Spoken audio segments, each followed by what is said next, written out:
It's 6:32 p.m. It's nice to see a big crowd tonight.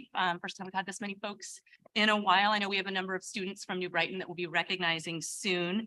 We're going to be opening our meeting with the call to order section with some routine business, and then we're going to have a student recognition, and we do have time after that for public communications for anyone who wanted to make any public comment. The cards are available at the table. You fill one out and turn it in to our executive assistant at the end there. So I'm going to begin with item 1A, administer the oath of office to our newly elected board members. So we're going to start with trustee Edmondson. Would you like to stand here? Would you like to go? You want to go back to podium? Yeah. We're going to have to response. All right. Please raise your right hand and repeat after me. I state your name. I, Elisa Edmondson, Do solemnly swear do solemnly swear that I will defend the Constitution of the United States that I will defend the Constitution of the United States and the Constitution of the State of California and the Constitution of the State of California against all enemies, foreign and domestic, against all enemies, foreign and domestic, that I will bear true faith and allegiance that I will bear truth, faith, and allegiance to the Constitution of the United States to the Constitution of the United States and the Constitution of the State of California, and the Constitution of the State of California, that I take this obligation freely that I take this obligation freely without any mental reservation without any mental reservation or purpose of evasion, or purpose of evasion, and that I will well and faithfully discharge and that I will well and faithfully discharge the duties upon which I'm about to enter. the duties upon which I'm about to. All right, congratulations.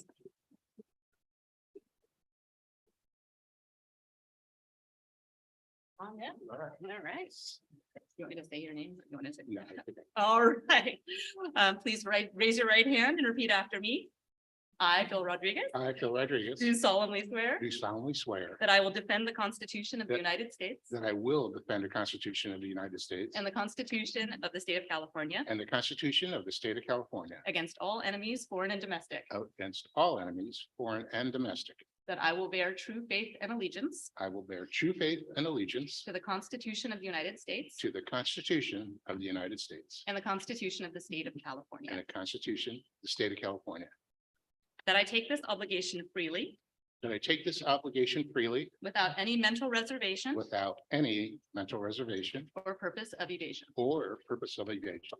and that I will well and faithfully discharge the duties And I will well and faithfully discharge the duties upon which I'm about to enter. upon which I'm about to enter. Congratulations.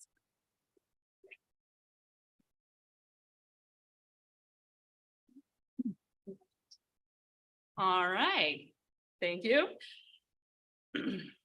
I, Robert Dickinson, I, Robert Dickinson, do solemnly swear do solemnly swear that I will defend the Constitution of the United States that I will defend the Constitution of the United States and the Constitution of the State of California and the Constitution of the State of California against all enemies, foreign and domestic, against all enemies, foreign and domestic, that I will bear true faith and allegiance that I will bear true faith and allegiance to the Constitution of the United States to the Constitution of the United States and the Constitution of the State of California, and the Constitution of the State of California, and that I take this obligation freely and that I take this obligation freely without any mental reservation without any mental reservation or purpose of evasion, or purpose of evasion, and that I will well and faithfully discharge the duties that I will well and faithfully discharge the duties upon which I'm about to enter. upon which I'm about to enter. All right, congratulations.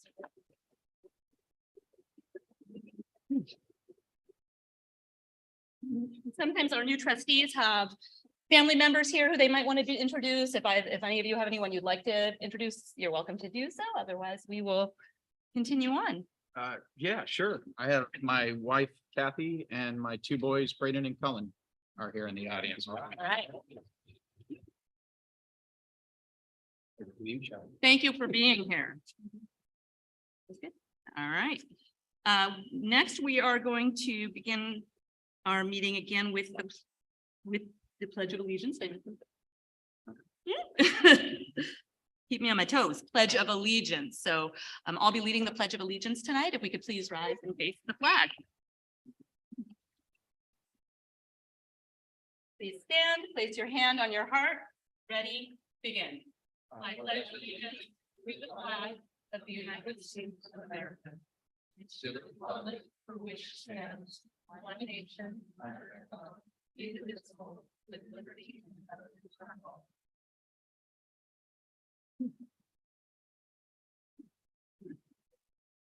We also customarily share our mission statement at this time, so I'd like to read that. Staff, students, parents, and the community help ensure that each child develops the skills and character necessary for lifelong achievement and responsible citizenship in a diverse world.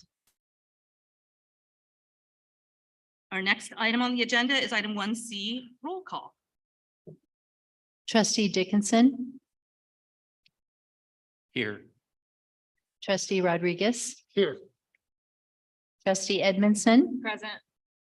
trustee Donley, Present. trustee Jackson Miller. Present. Thank you. Thank you. Our next item is the report out of closed session. While the board did not meet in closed session tonight, I have a report out of closed session from the board's meeting on November 9th. At the board's meeting on November 9th, 2022, the board approved a long-term use agreement with the city of Capitola for the district-owned property that's commonly known as Jade Street Park. And this passed by a unanimous vote. That agreement was approved by the city of Capitola on November 22nd, 2022. Our next item is the adoption of the agenda. Do I have a motion to adopt the agenda for tonight? I'll make the motion. Do I have a second? I'll second. All in favor? Any opposed? Great. Next is the consent agenda. Do I have a motion to approve and adopt the consent agenda? I move. Do I have a second? I'll second. All in favor? Aye. Any opposed? Okay. Next is our recognition item, item 3A. We're going to recognize our 2022-23 New Brighton Middle School student government officers. Best part of the night, so I'm gonna let Miss Adrias and Miss Laurie come on up and tell us about these students who are willing to step up and show some leadership at our school. Well, thank you. Thanks for having us tonight. It's always an honor for me to come here once a year to recognize our student council officers who are our leaders of our school. I say this every year, but for our new trustees that are here with us tonight, our student council officers generally go off to their high school and they're leaders there. And they're not only leaders in their high school, but they're future leaders as well. So what they've established here with the help of their student council advisor, it's lifelong skills that carry with them. So it's my honor to introduce Jessica Laurie, who is our first year student council advisor. She is actually wearing many hats. She's not only a 7th grade humanities teacher, but she's also our yearbook teacher, and she's also in charge of our school newspaper and a student council advisor. She's wearing multiple hats. And so I welcome you to the mic to introduce our students. Thank you very much. I want to take a minute to say that this is a role that I'm happy to be in, and I have a lovely group of children who are stepping up and being amazing this year. Our student council is focusing on making sure that we have community outreach, that we are developing school spirit and school community, and that we are engaging as many people in the activities that we want to do as possible, and taking the note with a diverse eye in an assurance of inclusivity for all of our children at our school and the people we reach out to. And on that note, I'd like to introduce our president, Jack Smith. All right. Vice President Maria.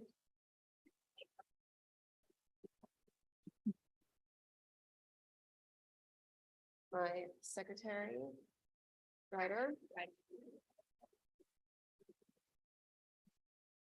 Treasurer, Olivia Potts.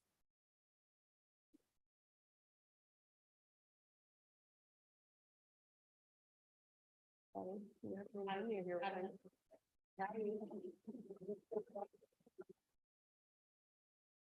And Lana Walden is my 7th grade rep.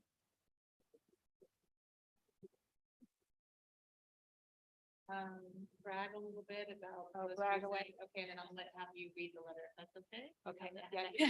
Okay, so their most recent charitable fundraiser was to collect toys. It's something that New Brighton Middle School has done in the past. We usually done it for the Children's Hospital, but this year they chose a different foundation, and it's for local foster care youth through CASA. And so they wrote a very nice email, and that Ms. Laurie is going to read.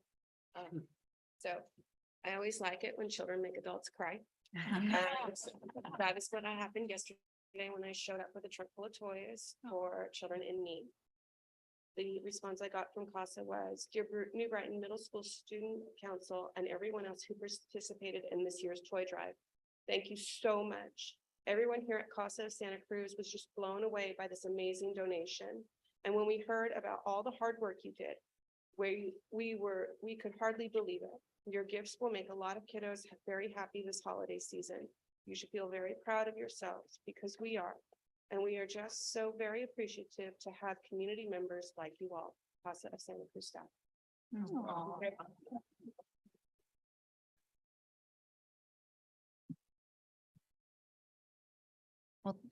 Thank you so much for serving. I have certificates for you. It might be easier if I just come to you where you are. If That's okay. I know for the team, and of course, I'll give the rest of the board a chance to speak, but we're so appreciative of the work that student council does and that your generosity and providing. That's really wonderful. I happened to volunteer for them a while back, but if I had any of you have any questions, thank you so much for being here and for your service. Jack, I don't know if we do this or this, but what do you want to do? This? Oh, okay, you're good with that. Just clean my hands. The board thanks you so very much. Maria, thank you. No.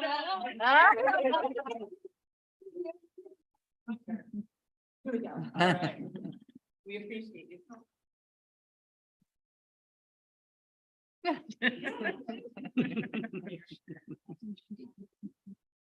Addie, all right. Alana, very, very much. We so appreciate you. Is it okay if the board asks you any questions about your service? Yeah. Okay. Pass away. I'll start off. I love that you guys decided to change the charity. What was that discussion like? How did you guys decide to do that?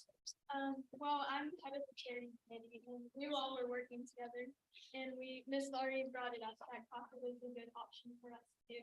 I also was trying to reach out to Lucille Packard, but it just like CASA seemed like a good chance to like help out our local community. Yeah, that's so neat. Yeah, that's amazing. And that's a wonderful email too. I'm not sure, can we insert it in the minutes with the presentation? Sure. Okay. And the world will see. Any other questions or thoughts from the team? Well, not so much of a question, but I just wanted to thank you guys for your service. I know what it's like to donate your time, such a worthy cause like CASA. I have friends on the board of CASA. If your character is anything like Ryder, who I've known for a long time and I'm very impressed with, I know you guys will be future leaders and it's tremendously important what you guys are doing and how you guys are stepping up. The time is very well spent.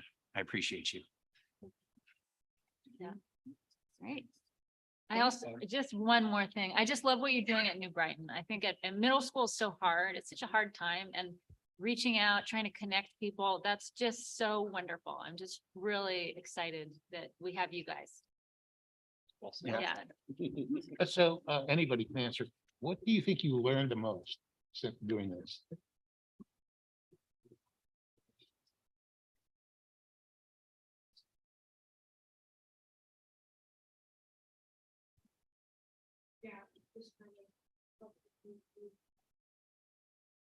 Is that different from other stuff you've been doing?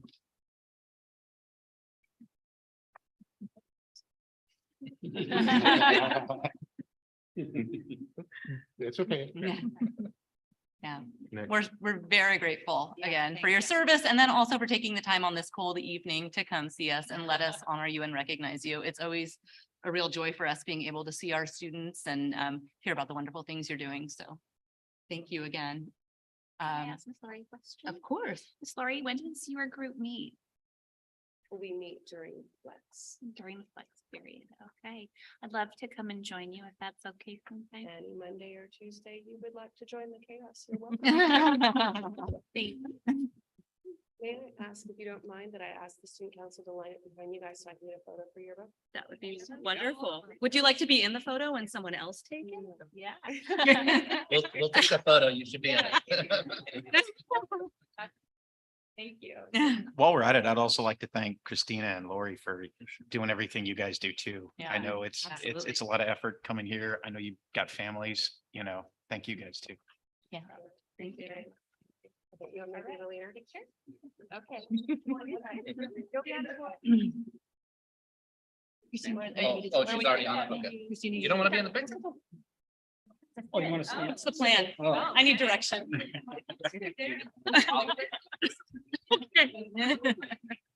Take my hide mine.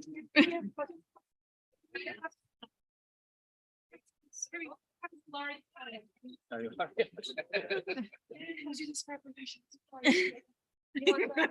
are we going? What's happening? Yeah. Can I take a picture? Say Casa. All right. And thank you all so much. All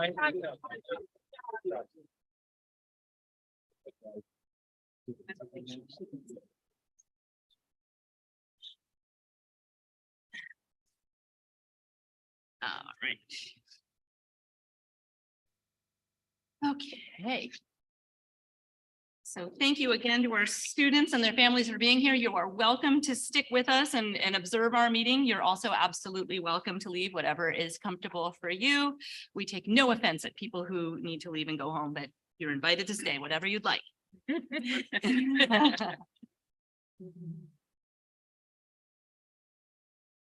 We are going to move into the public communications section. So I'm going to take a look at our speaker cards real quick.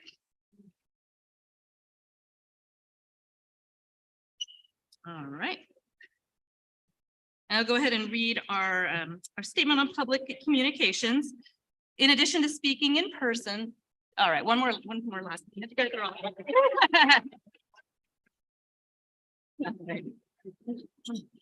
In addition to speaking in person, the following channels are available for public comment. As listed in our agenda, you can email before the meeting. You can email during the meeting. If you email during the meeting, for those who are on the YouTube, please do specify agenda items you're commenting on. For those in person, members of the audience are welcome to address the Board of Trustees during public communications regarding items not listed on this agenda. For items not on the agenda, we request that you fill out one of the forms available at the sign-in register and submit it to the executive assistant to the superintendent prior to the opening of the meeting. 3 minutes may be allotted to each speaker and a maximum of 20 minutes to each subject matter. The trustees cannot take action on these matters unless such matters are placed on a future agenda according to law. If the item is on the agenda, you will have the opportunity to speak at the time the agenda item is discussed. Please address the board president. These proceedings are video recorded, and board members shall hold the education of students above any partisan principle, group interest, or personal interest.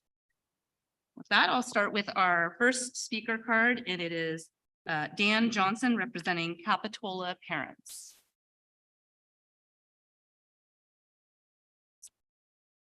Hello, sir.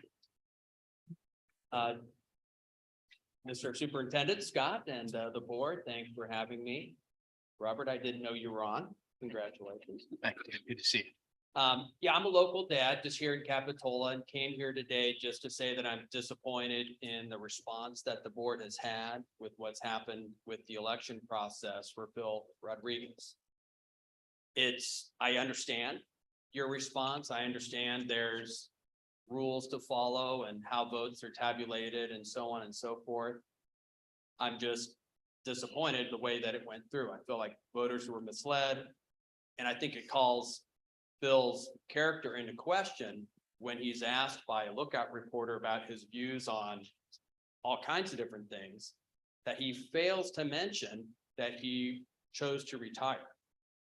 And there could have been many, many responses in that situation, like, I'm deciding to step back, feel like I've served my time. He's done many good things, in the community. But it's, if I was to be elected, then I would serve. However, I've chosen to retire, but if you were to elect me, go ahead. But that was left out. And so when I see something like that, I just ask myself, well, what's the calculus here? What's the, why do that? And then when he is questioned, the response isn't what I just gave you, which would have been a real easy one for Phil to give. Instead, it was ageism and yellow journalism. So to me, it's just disappointing. It's disappointing that there aren't more teachers here tonight, union and those that were supporting Justin. Hopefully that group does have a voice. And so a message, to the teachers, we're trying to, help you guys deliver quality education. Are you here? So hopefully we'll hear from them and all the other parents that are out there too busy to, read the email, to come to to vote, to be aware. I wish they were here too. But when you don't have the information and it says incumbent on the card, that we were misled right from the beginning. So thank you. Thank you.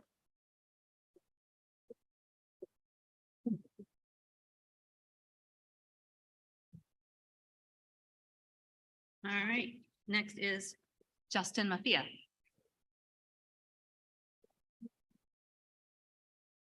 Thank you, Board President. Let me preface tonight, I'm not here as a candidate who lost the election. I'm here as a parent. I understand the election's over. I understand the votes are done. So I want to make that clear. I'm here as a parent because I'm frankly appalled by the conduct of Phil Rodriguez throughout the election cycle. I expect this body to demonstrate conduct that is an example to our students. When Mr. Rodriguez had lost the support of teachers and parents, his response was to abruptly retire rather than stand behind his record and mount a campaign. Most are aware of the calculated timing of his resignation, which allowed him to stay on the ballot designated as the incumbent. Most are aware that when the media interviewed Mr. Rodriguez, he failed to mention that he was no longer a member of this board. Mr. Rodriguez's actions lacked transparency and fell short of the expectations the community has on this body. After the election outcome was clear, I questioned whether it was appropriate for me to stand up and say anything because I didn't want to come across as a sore loser. That's not my point here. But when Mr. Rodriguez's comments were published by Lookout Santa Cruz on November 21st, I had no choice but to stand up as a parent and say, this isn't right. When asked by Lookout why he did not make it clear to voters, rather than provide an account or an explanation of his actions, he yet again demonstrated his resistance to the virtue of accountability. In an email, Mr. Rodriguez said, "I'm sorry, but it appears that Lookout is writing a story to cater to the okay boomer, retirees should stay retired readership. I'm not a fan of yellow journalism. I know you will pillory me. That is your job, but I will not participate in this ageist retiree bashing attack piece." End quote. Once again, rather than be accountable and transparent to the community, he pointed the finger back at the others versus explaining his conduct. Board President, the parents in this community will only accept full transparency. Mr. Rodriguez's choice to claim ageism and retiree bashing rather than explain his actions is unacceptable. It's unacceptable conduct for this body. Board President, our expectation of accountability and transparency is not because Mr. Rodriguez is a boomer, as he said in his statement. It's because it's expected as a member of this body. We want to state publicly that as a community, Mr. Rodriguez, we ask Mr. Rodriguez to honor his words and step down again from this board so that you guys can focus on the important work ahead rather than the controversy around this. Thank you. Thank you.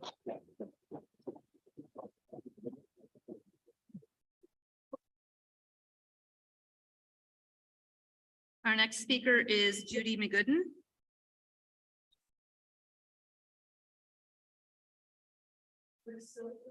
Yeah. I'm actually here to celebrate Linda. Linda, I understand you're retiring. I am. From this team. This is a team and it will continue to be a team, I'm sure.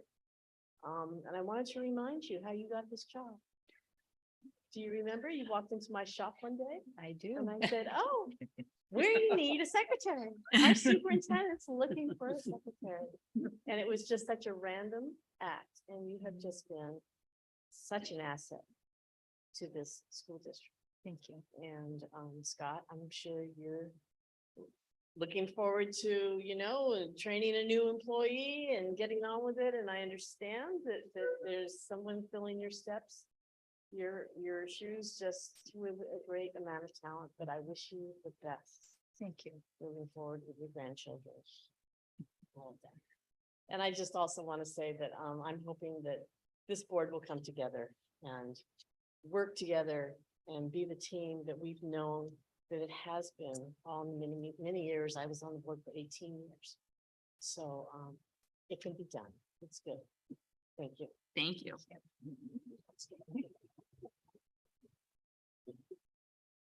And our last speaker card is Sandra Wallace.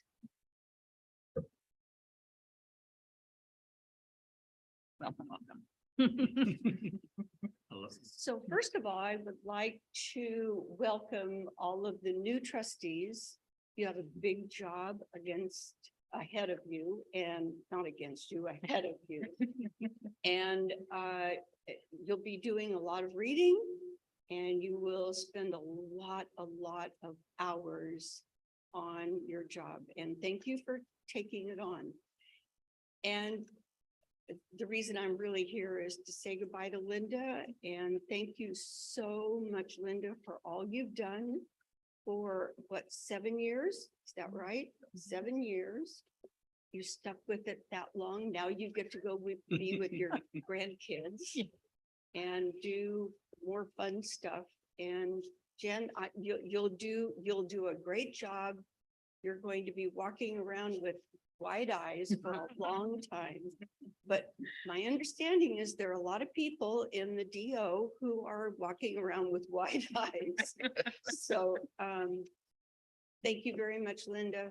Thank you for all you have done. Welcome to all of you. You have a really, really important job in our community, and I know that you will take it to heart. Thank you. Thank you. All right, that is it for our speaker cards. Do we have any comments on email? We do not. Okay. All right, then. We're gonna move on through our agenda then for our annual organizational meeting. And the first item of business is to elect a board president for 2023.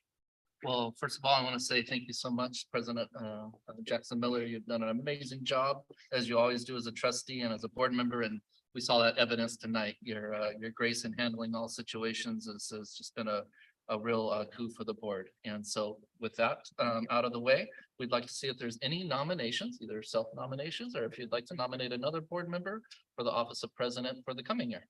Okay, I'm gonna jump in and I'm gonna nominate trustee president Jackson Miller for a second term. She's shown great leadership and she always does an awesome job. So I would really like I'm gonna nominate her. We have a nomination for President Jackson Miller. Do you accept the nomination? That is, thank you for your kind words. Thank you for your kind words. When you use the word awesome, like I hold it to heart. 'Cause You say that to the kids too. So thank you. Okay, great. That's like it is. That means a lot. So thank you, Ted. I do accept the nomination, but of course, we're here to entertain if there are any other nominations. Are there any other nominations? Or would somebody like to second Ted's nomination?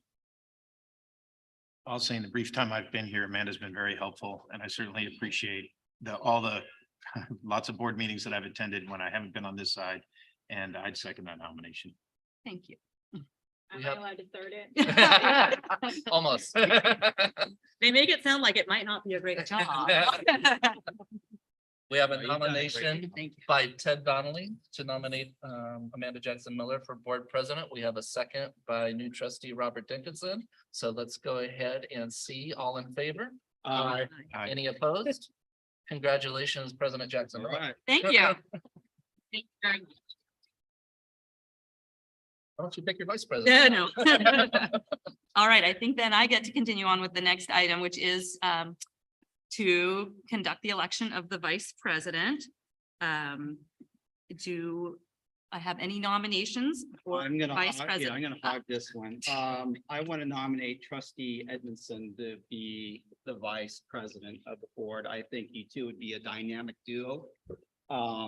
You you've done, for a short period of time, you've done a great job here, so I think you two up here would be great. So I'm gonna nominate trustee Edmondson as vice president. Trustee Edmondson, do you accept the nomination? Yeah, sure. Sure. Thank you. All right, A second. thank you. And any other nominations? We have a second. Excellent. I'll make it third, even though that's not really a thing, because I really appreciate, you've been on the board a short time, but your passion, your curiosity, and you know, your dynamic. I really appreciate all of the strong work you bring to the board. So thank you for stepping up. We have a motion, we have a second, we have a secret third, no. A motion and a second. So I'm ready to call for the vote. All in favor? Aye. Aye. Any opposed? Excellent. Our next item is to elect a board secretary for 2023. Currently Superintendent Scott Turnbull currently holds the position of board secretary.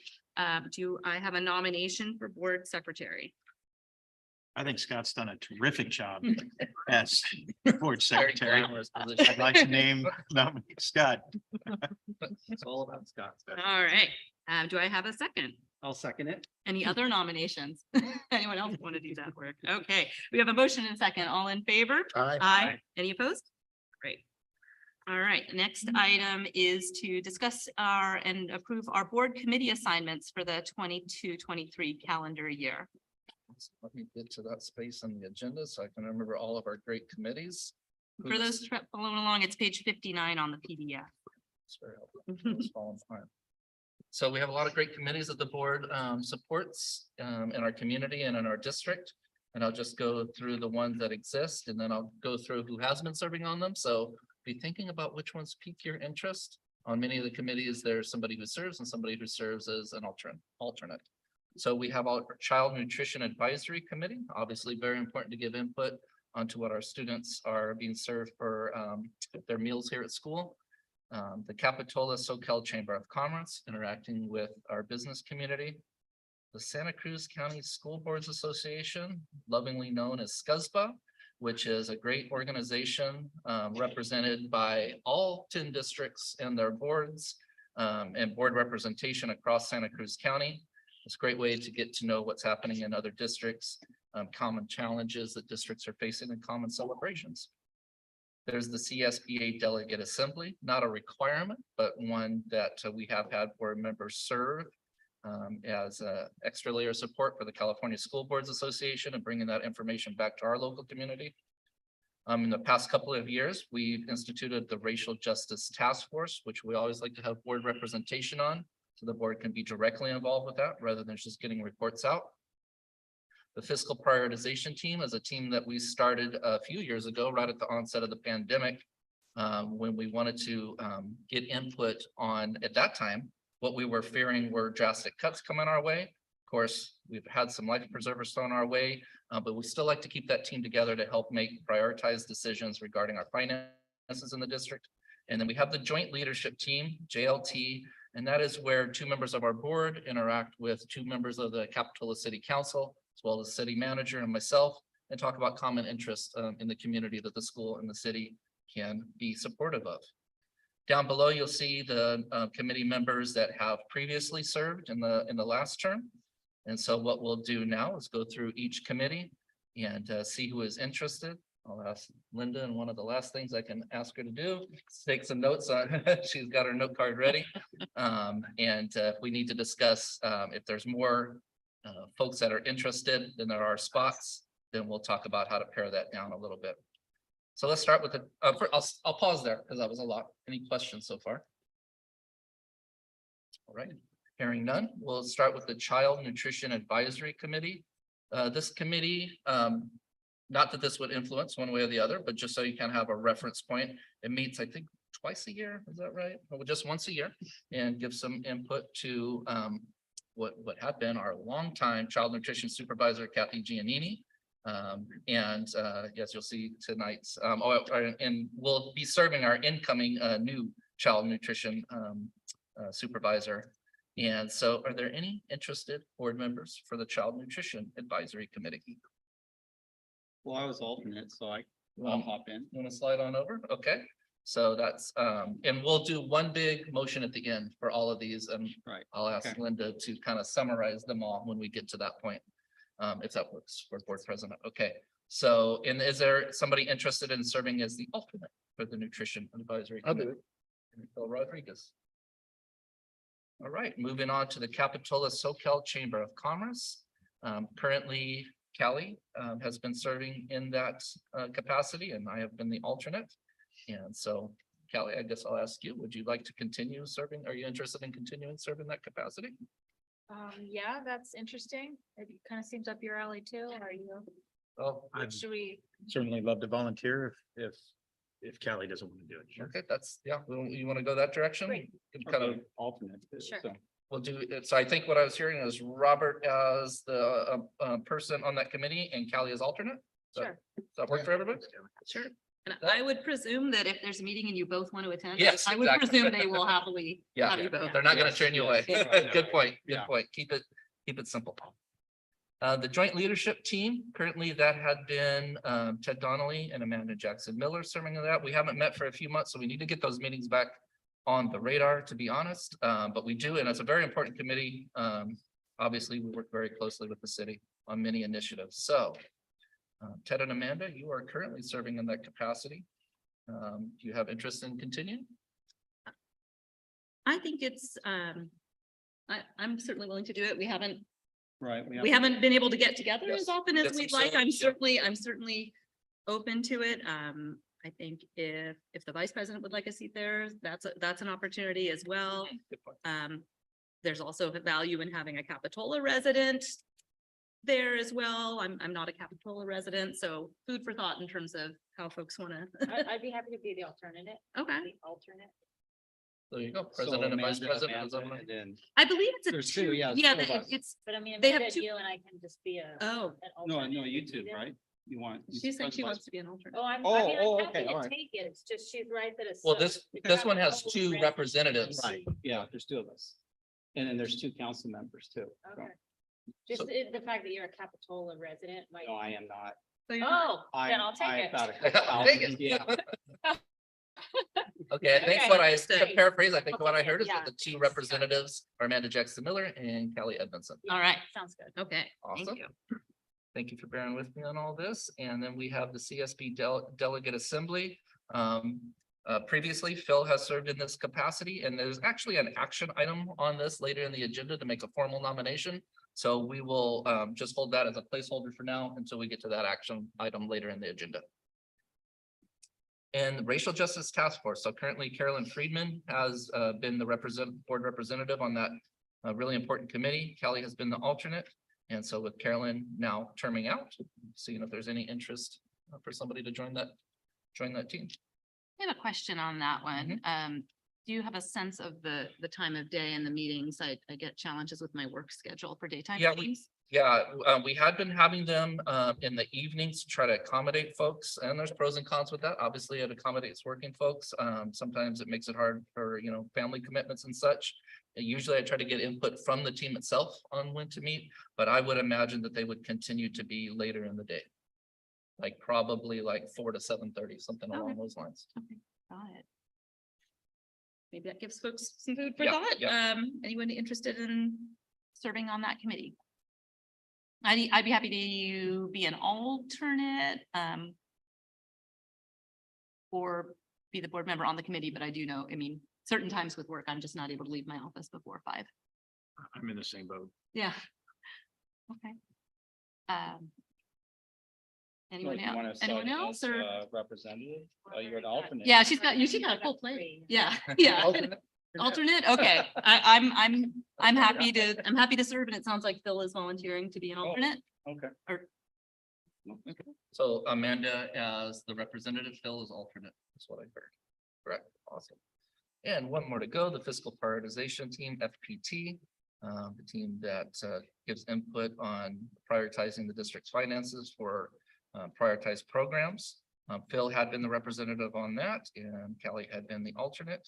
And who is interested in serving on that team? The commitment there is we try to we're moving the meetings to 4:15 now. They have been on Zoom.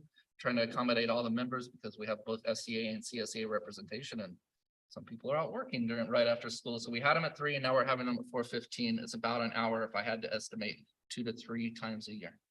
I did step into it already Mhm. in Phil's absence, so I would be happy to continue that. Great. I'd be happy to be your alternate. Kelly is the rep and Robert is the alternate. So we have SCUSBA. Did I skip SCUSBA? The Yes. most important, I say the best for last. So Amanda has long time represented us on that team, and always come back with a lot of information. Are you interested in continuing that capacity? I'm happy to continue, but if someone else would like to be the lead on that, I could be the alternate. Santa Cruz County School Boards Association is a relatively informal group of trustees throughout the county. So we usually have one named representative from each school district. Other board members may attend, but if there is anything that we're voting on, one person from each district can vote oftentimes. And the agenda and information on meetings goes out to every trustee in the county. So you all get notice about the next meeting. They're held on Zoom and they're usually either first, or I don't know what it'll be for 2023, but generally they're either a Monday or a Tuesday night. I want to say at 7. I feel like there's actually enough time to eat dinner before the meeting starts. So I think they're a little later than 6:30.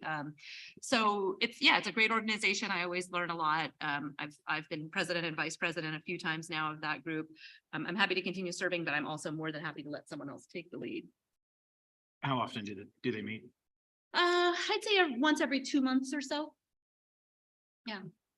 It's interesting. It's the other board trustees of the county. Great presentation. I'd be happy to do it or be an alternate.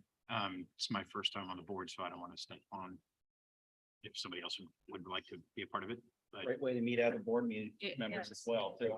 Yeah, absolutely. and it meets virtually. It meets virtually. Yeah. Yeah. Okay. I'm super flexible. Would you rather be the lead or be the alternate? Whatever the president thinks is Oh, best. okay. Why don't I'll start out being the named person and we'll go to the first meeting and then we can reassess from there. Is that okay? Fantastic. See how it works? Transition Perfect. plan. We're getting Yeah. really good at this. Okay. So Excellent. we had Amanda Jackson Miller as the rep and Robert as the alternate. Now you get to give us the grand summary. Last time you ever get to do this, so enjoy it. So this is the summary for the 2023-24 board committee appointments. So for Child Nutrition Advisory, we have Ted Donnelly as representative and Phil Rodriguez as the alternate. Capitola Soquel Chamber of Commerce, we have Robert Dickinson as the representative and Callista Edmondson as the alternate, along with Scott, because I do think that superintendent needs to be involved with that. Joint leadership team with the city of Capitola, we have Amanda Jackson Miller and Callista Edmondson.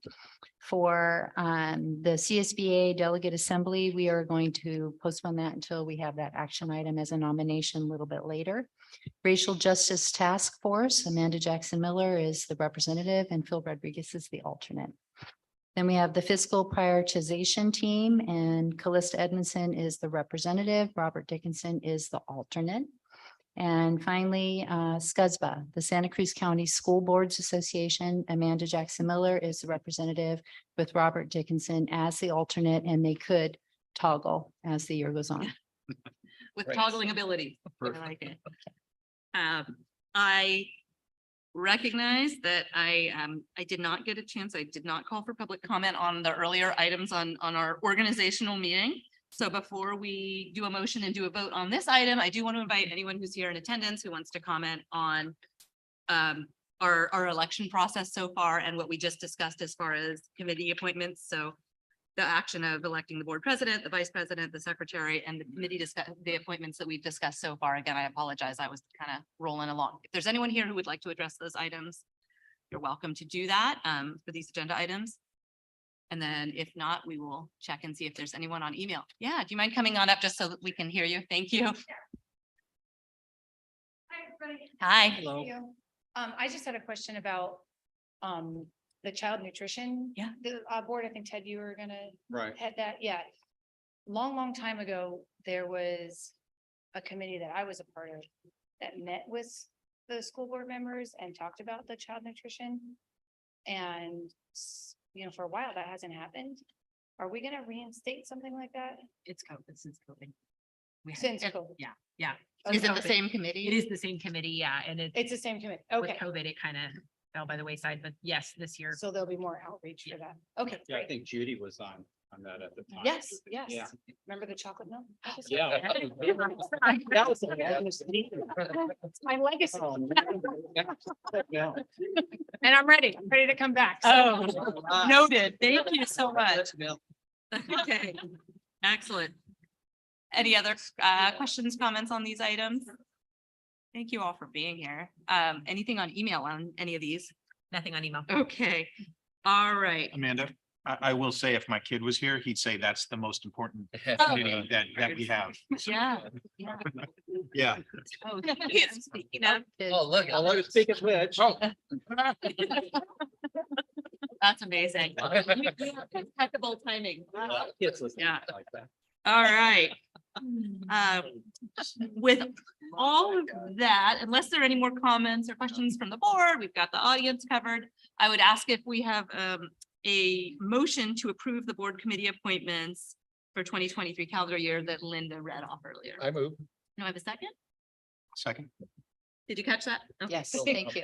I thought I was blocking your way. Great, we have a motion and a second. All in favor? Aye. Any opposed? Okay. Next, we are going to consider approval of our board meeting dates for the 23-24 school year calendar. So as the item memo surmises, we typically do first and third Wednesdays for our regular board meetings. There are some nuances with that though. For example, summer months, we only hold one in July.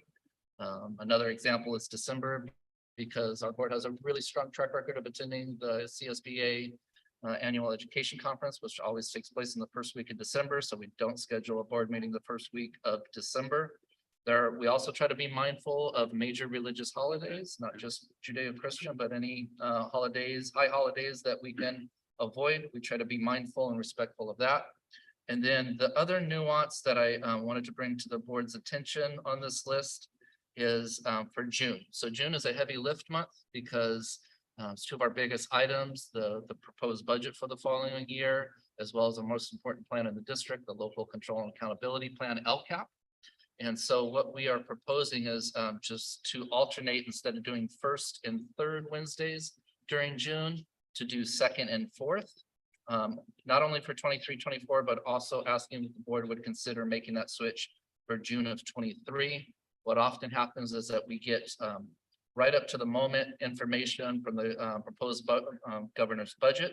And it's a challenge for staff to be able to work that in and turn it around by the first Wednesday in June. So the second Wednesday in June just gives that little bit of extra time to make sure that everything is impeccably prepared. So those are some of the rationale behind the board meeting dates that are proposed, and take any questions about that. Any questions from the board on the proposed dates?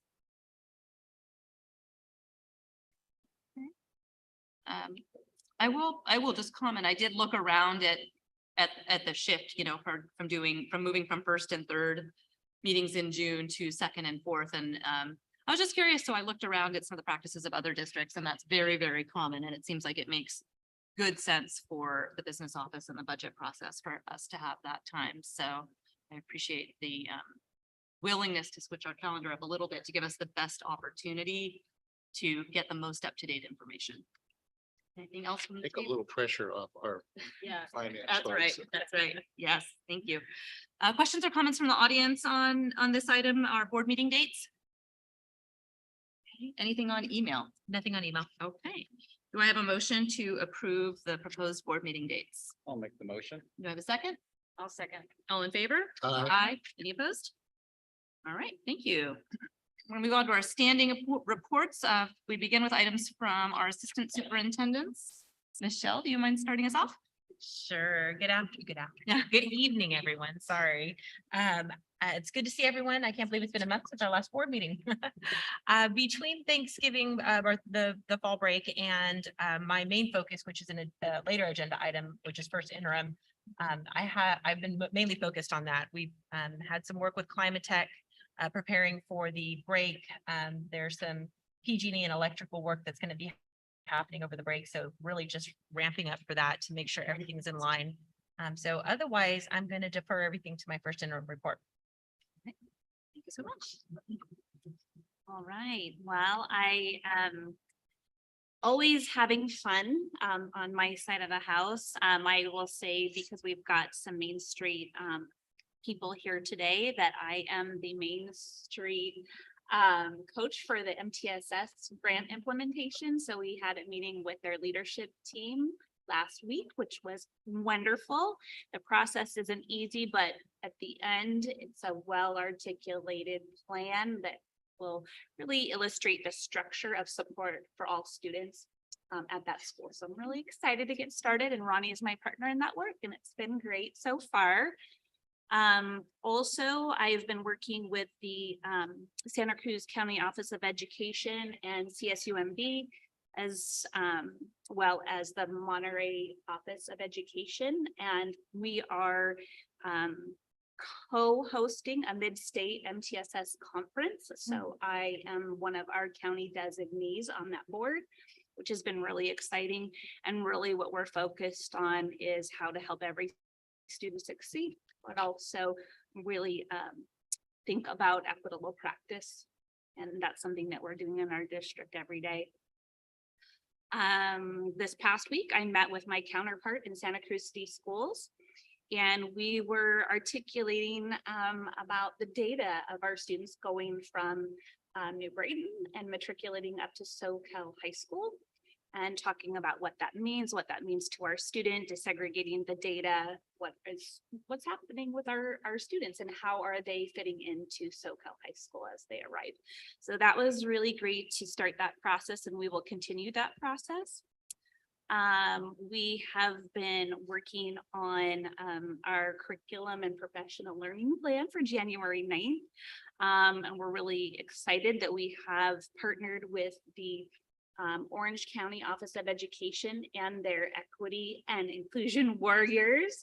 They are really the premier presenters for the state of California, often going to national meetings and congressional meetings to talk about what it means to have a strong education system where students are supported, but also adults are supported. So it's really great to be working with them. And we're also working with Chris, our Director of Student Services, in that work. So that's been exciting. One of the joys that I have during the week is to visit schools, which is wonderful to see this time of year. Lots of excitement, lots of energy. But another joy that I have is I get to meet with our principals. I get to meet with them twice a week. One time I meet with them independently, and we can talk about their personal goals, their students' data, just different kinds of things that are happening at their school site that they need some support with. And then I meet with all of them together. And this was something that we talked about in one of our previous board meetings. How are we sharing information across the schools with that leadership group? So we do meet once a week, and we talk about the things that we have in common and some of the things we don't. So those are just a couple of things we've been working on. Thank you. All right, Superintendent. First and foremost, I want to make sure that I acknowledge what has already been stated tonight, and that this will be my executive assistant's Linda Jacobs' last board meeting. Linda, the words just can't describe how much you've meant to me over these last 6.5, almost 7 years. We both kind of came in around the same time. You were a little bit before me, but we learned the culture of the district together and how to really bring out, support the board the best we can. And I've just enjoyed, besides all the work, getting to know you and your family, getting to hear about your husband Tom's ventures at Santa Claus, and all your great grandchildren, especially Cruz, who I've gotten to know a little bit more, and always comes into the office with a joke. Yep. And so I will just miss that so much, and just been so honored to be your colleague for these last almost 7 years. Thank you. Awesome. Yep. Thank you. I have several items, but I'm going to try to make them quick. So I want to say thank you to SEA and their president, Donna Renee Martin. Between the last board meeting and tonight, we had our regular monthly meeting. Donna Renee and I have started meeting before that meeting to kind of hone in on how we can make those meetings run especially well. And I just really appreciate the opportunity to dialogue because I think it keeps anything from festering and we can just talk about things in real time and try to find common solutions together. So thank you for that. Also, we've been working on updating the collective bargaining agreement. I had some help from previous executive assistant Janet Lindenbaum, who cleaned everything up. The SEA membership and leadership took a look at it and offered some suggestions, really good catches on a couple of things. And so I think that'll be published at least in the next couple of weeks, if not sooner, and it'll be the cleanest, tightest document possible. So thanks for your support on that. As Callie mentioned, we've met on the fiscal prioritization team. It's a new team with a new time from when the team was first developed at the beginning of the pandemic. And so we talked about our mission of that team and some goals and objectives. Also been doing some MTSS work. I get to work with the team of Soquel. We're doing a great job on identifying baseline needs and how we can move forward with supporting our students. At our last administrative council meeting, we worked on our equity journey, and we really focused on trying to make sure that everybody in the school community has the 4 agreements that we work on, and that is speak your truth, experience discomfort, accept non-closure, and to stay engaged. And those are 4 definitely very challenging things when you're talking about something as intense as racial justice and equity. We had a code red training at Soquel Elementary. I want to give a big shout out to County Sheriff's Office Deputy Curtis Harrison, who came and trained the staff at Soquel Elementary. And also to Capitola PD, who had 2 officers come over and join us for that meeting. Being governed by 2 different law enforcement agencies makes it so vitally important that we have common practices and common terminology. And just a few things coming up, and you'll get this in email too, but sometimes hearing in a different modalities can make sure that nobody misses it.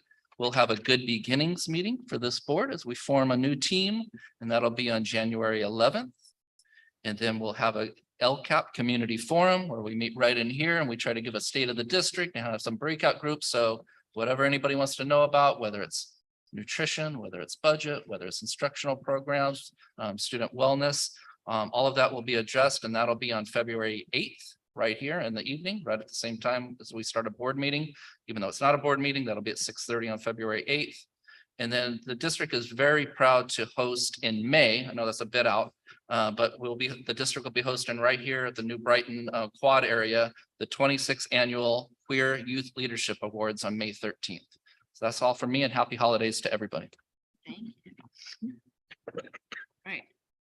Thank you so much. Next will be items from CSEA, Mr. Dolmo.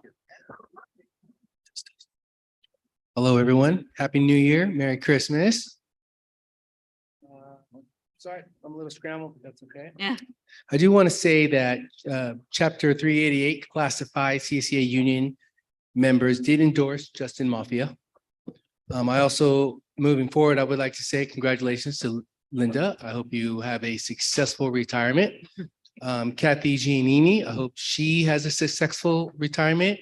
I think her last day is next Friday on the 23rd, so I hope she has a successful retirement as well. The district office took 2 great classified employees. Jen, congratulations on your promotion. Also,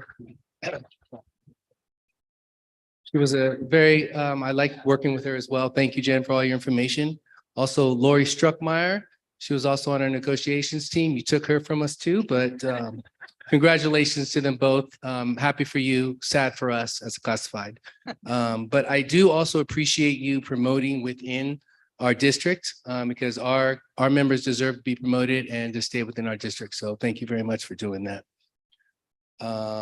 Also want to, can't forget Lynn Nicow, who is our CSEA Vice President. I want to congratulate her for her promotion as the new office manager at New Brighton Middle School.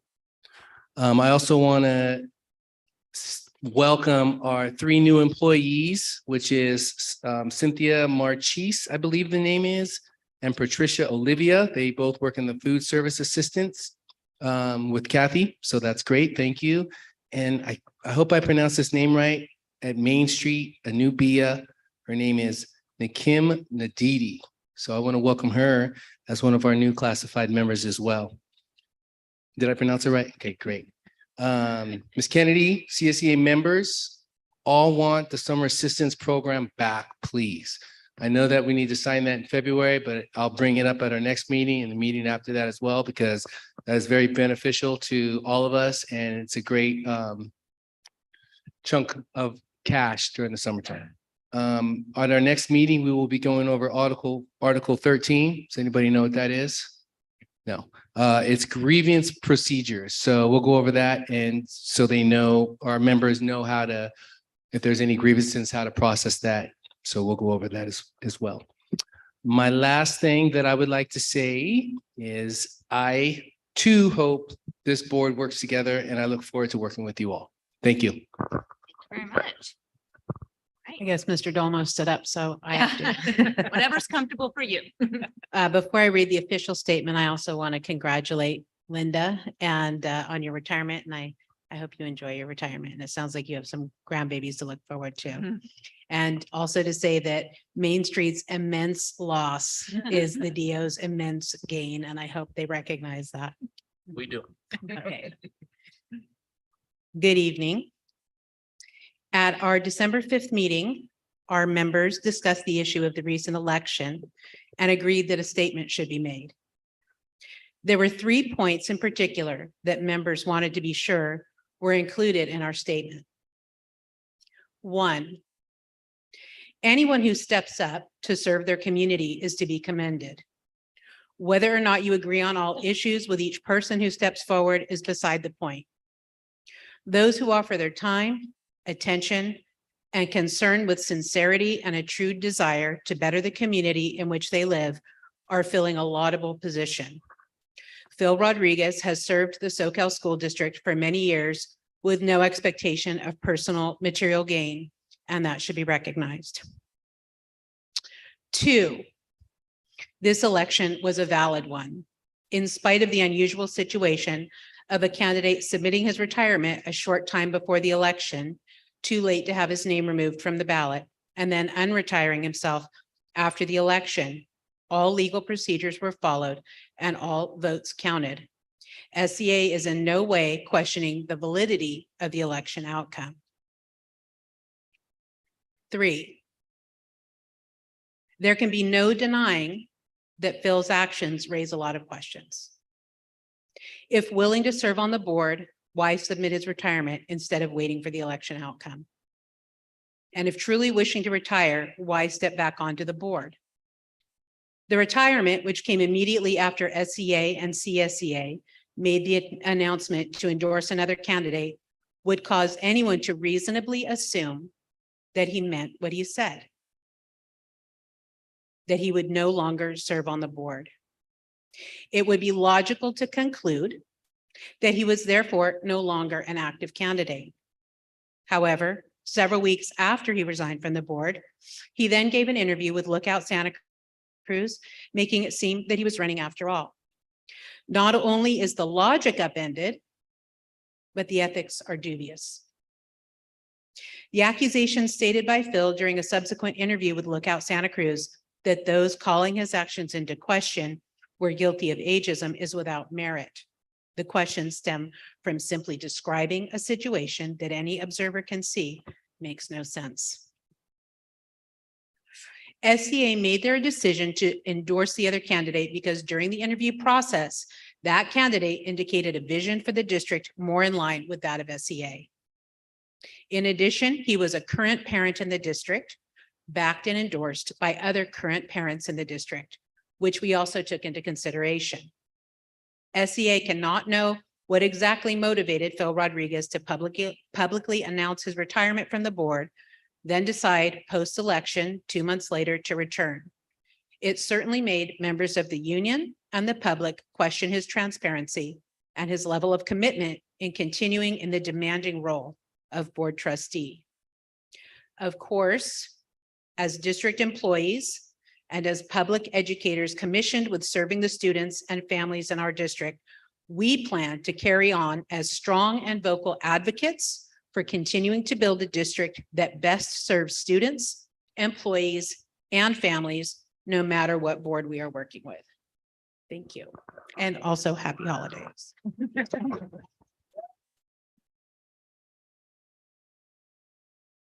Thank you. Thank you and happy holidays to you both.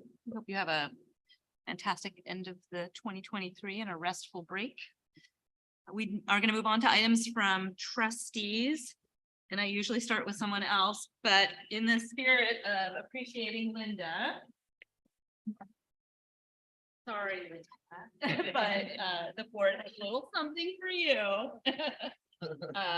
Collaborative effort, but I will really want to thank you so very much for everything. I'm gonna come back on the mic, so it's all on the record, but and I'm sure other folks will have something to say. I won't be too much of a hog here, but Linda, I so appreciate the kindness and compassion and the way you welcome folks into this district and the tone that you set in the district office and here at our meetings.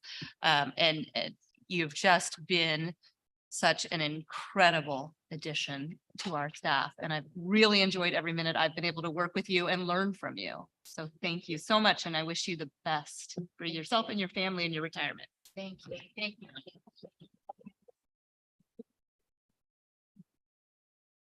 All right, it's okay if we just go down the line? Anyone else who would like to add anything, any trustee reports? We're all going to talk about the conference we attended, so we don't need to do that here, but anything else to report out on? I have nothing to report out on, but Linda, thank you. And taking my babble and throwing in, intelligent rhetoric in the minutes and following along, which is sometimes kind of hard. But yeah, it's not an easy task. Being the administrative assistant to all of us here, basically. So, and have fun with the grandkids. That's the most important thing. Thank you, Ted.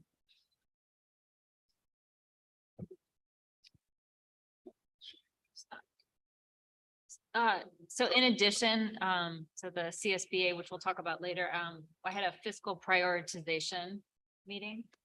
And just echoing the good luck on your retirement. Thank you. So I have nothing to report, but I have a lot of catching up to do. Linda, I'm sad and happy.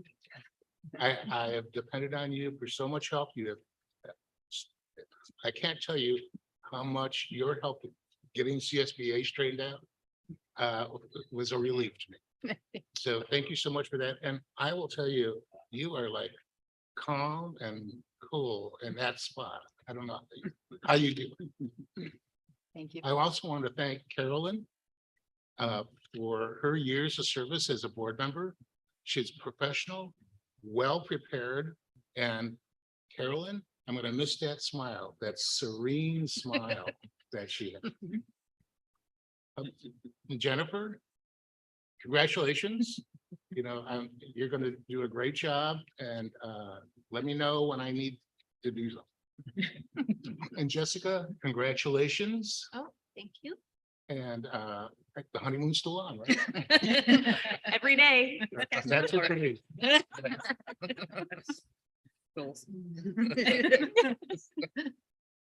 I'm pretty new at all this for this board, and I'll tell you, I've gone through 50 hours of masters in governance training, gone to the CSBA conference, and all that time I've had one person directing me where to go, when to be there, how to get it done, and everything else. And your assistance has been just a godsend. It's really directed me through everything and helped me manage all that in a limited amount of time.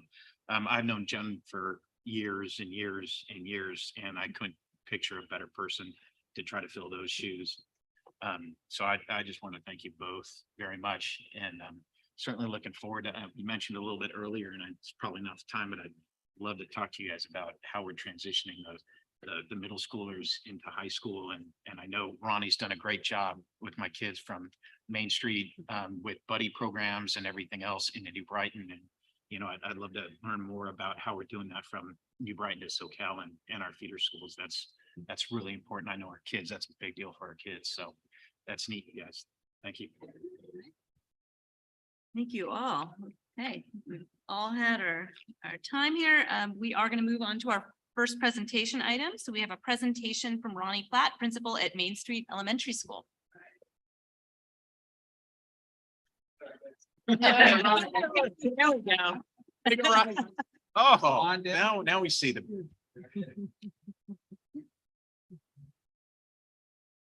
Oh, I need liquor, don't I?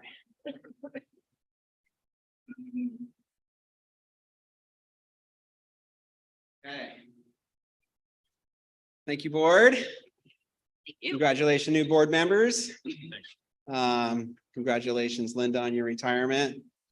Can't wait to do the same at some point. Jen, we're gonna miss you, but we'll save that stuff for another time. You're gonna be amazing.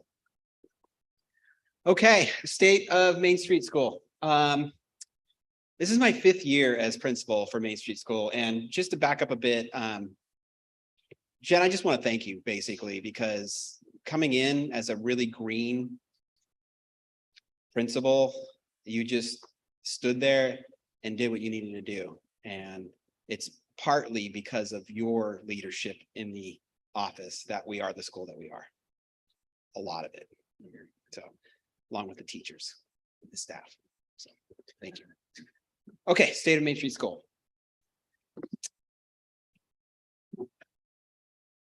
There we go.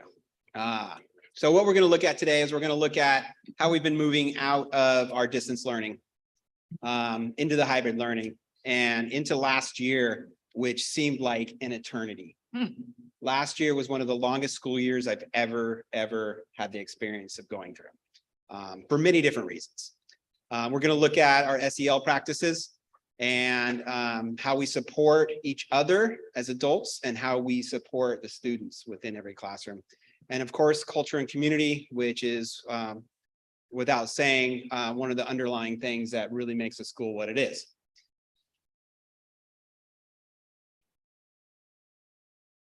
So we're learning at school. We are really learning at school. Like this year feels like we're back to normal in a sense. I know we're not. I know we're still having to do some, certain protocols and certain different things, but that also has become normal itself. So what are we looking at when we're learning at school?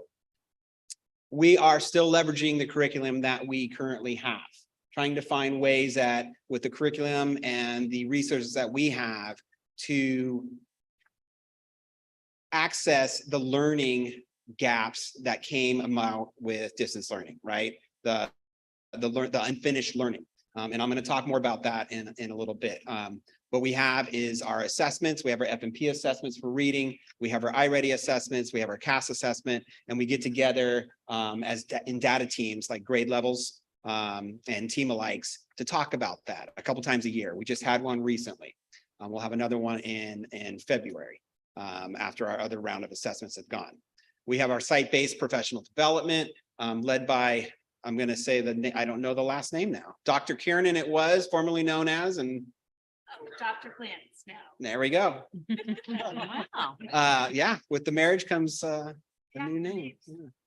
Yeah. This year, I'm really excited. We got the opportunity as a school site, each school site, and this is different than other districts in our area. We got extended learning opportunity plan, basically. So these opportunities, most districts are making that plan. We got together and we were able to write our individual plans for our school site. So we were able to take monies that are coming for extra opportunities before or after school to extend the day for students. So what we're looking at is intervention programs and enrichment programs. We have programs that are targeting some of our English language learners in the morning and in the afternoon. We have opportunities for intervention, for reading, for those students that are struggling or coming out of the pandemic that we're behind. We also have enrichment opportunities like yoga. We have an amazing teacher that we hired this year in first grade who actually ran her own yoga studio for families and for children up in Washington. So I felt very lucky to have her, and she's running now a yoga program after school. We have the theater arts program that is being funded through the extended learning opportunity, which AAT, all about theater, is running. So right now we have our TK through second graders going through that and giving the opportunity to learn theater and voicing and characters. And it's just amazing to watch them develop. We have, on top of that, one of our long-term classified members who is doing 2 art classes on Fridays, Miss Mandy who just is an amazing artist herself and can teach art as well. So opportunities came about, money came about, and we took it. And thanks to the district for offering a good pay scale on that, we have a lot of interest from not only outside in the community, but our own teachers who are teaching their students before and after school as well. So thanks for the district for doing that too. We have our intervention programs that have continued. We have an amazing intervention specialist, ELD support, Beth Willen, who is just one of the most amazing teachers.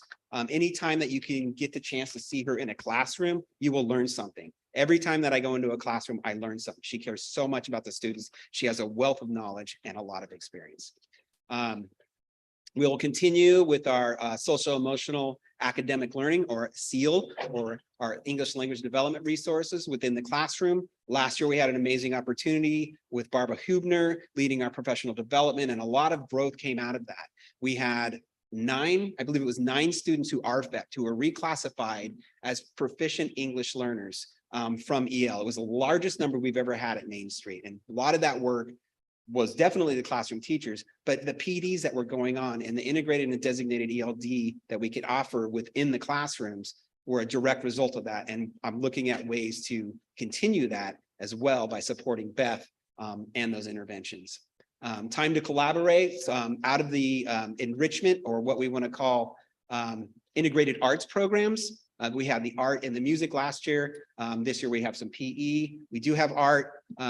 We have ways to release teachers during the day so that they can collaborate, which never has happened at Main Street before until last year. So the amount of collaboration and then the amount of time that they can have after school to support their own well-being by either working out or doing something nice for themselves or even being with their family, that also helps. And always we're trying to leverage the curriculum that we currently have. And Dr. Karen, and I'm sorry, I can't remember yours. I'll get it. I gotta see it first. Dr. Glenn. Glenn. I got a glance. So the data supported. This is so one of the most amazing things when they finally released the CAS data. Our English language arts jumped from our last CAS.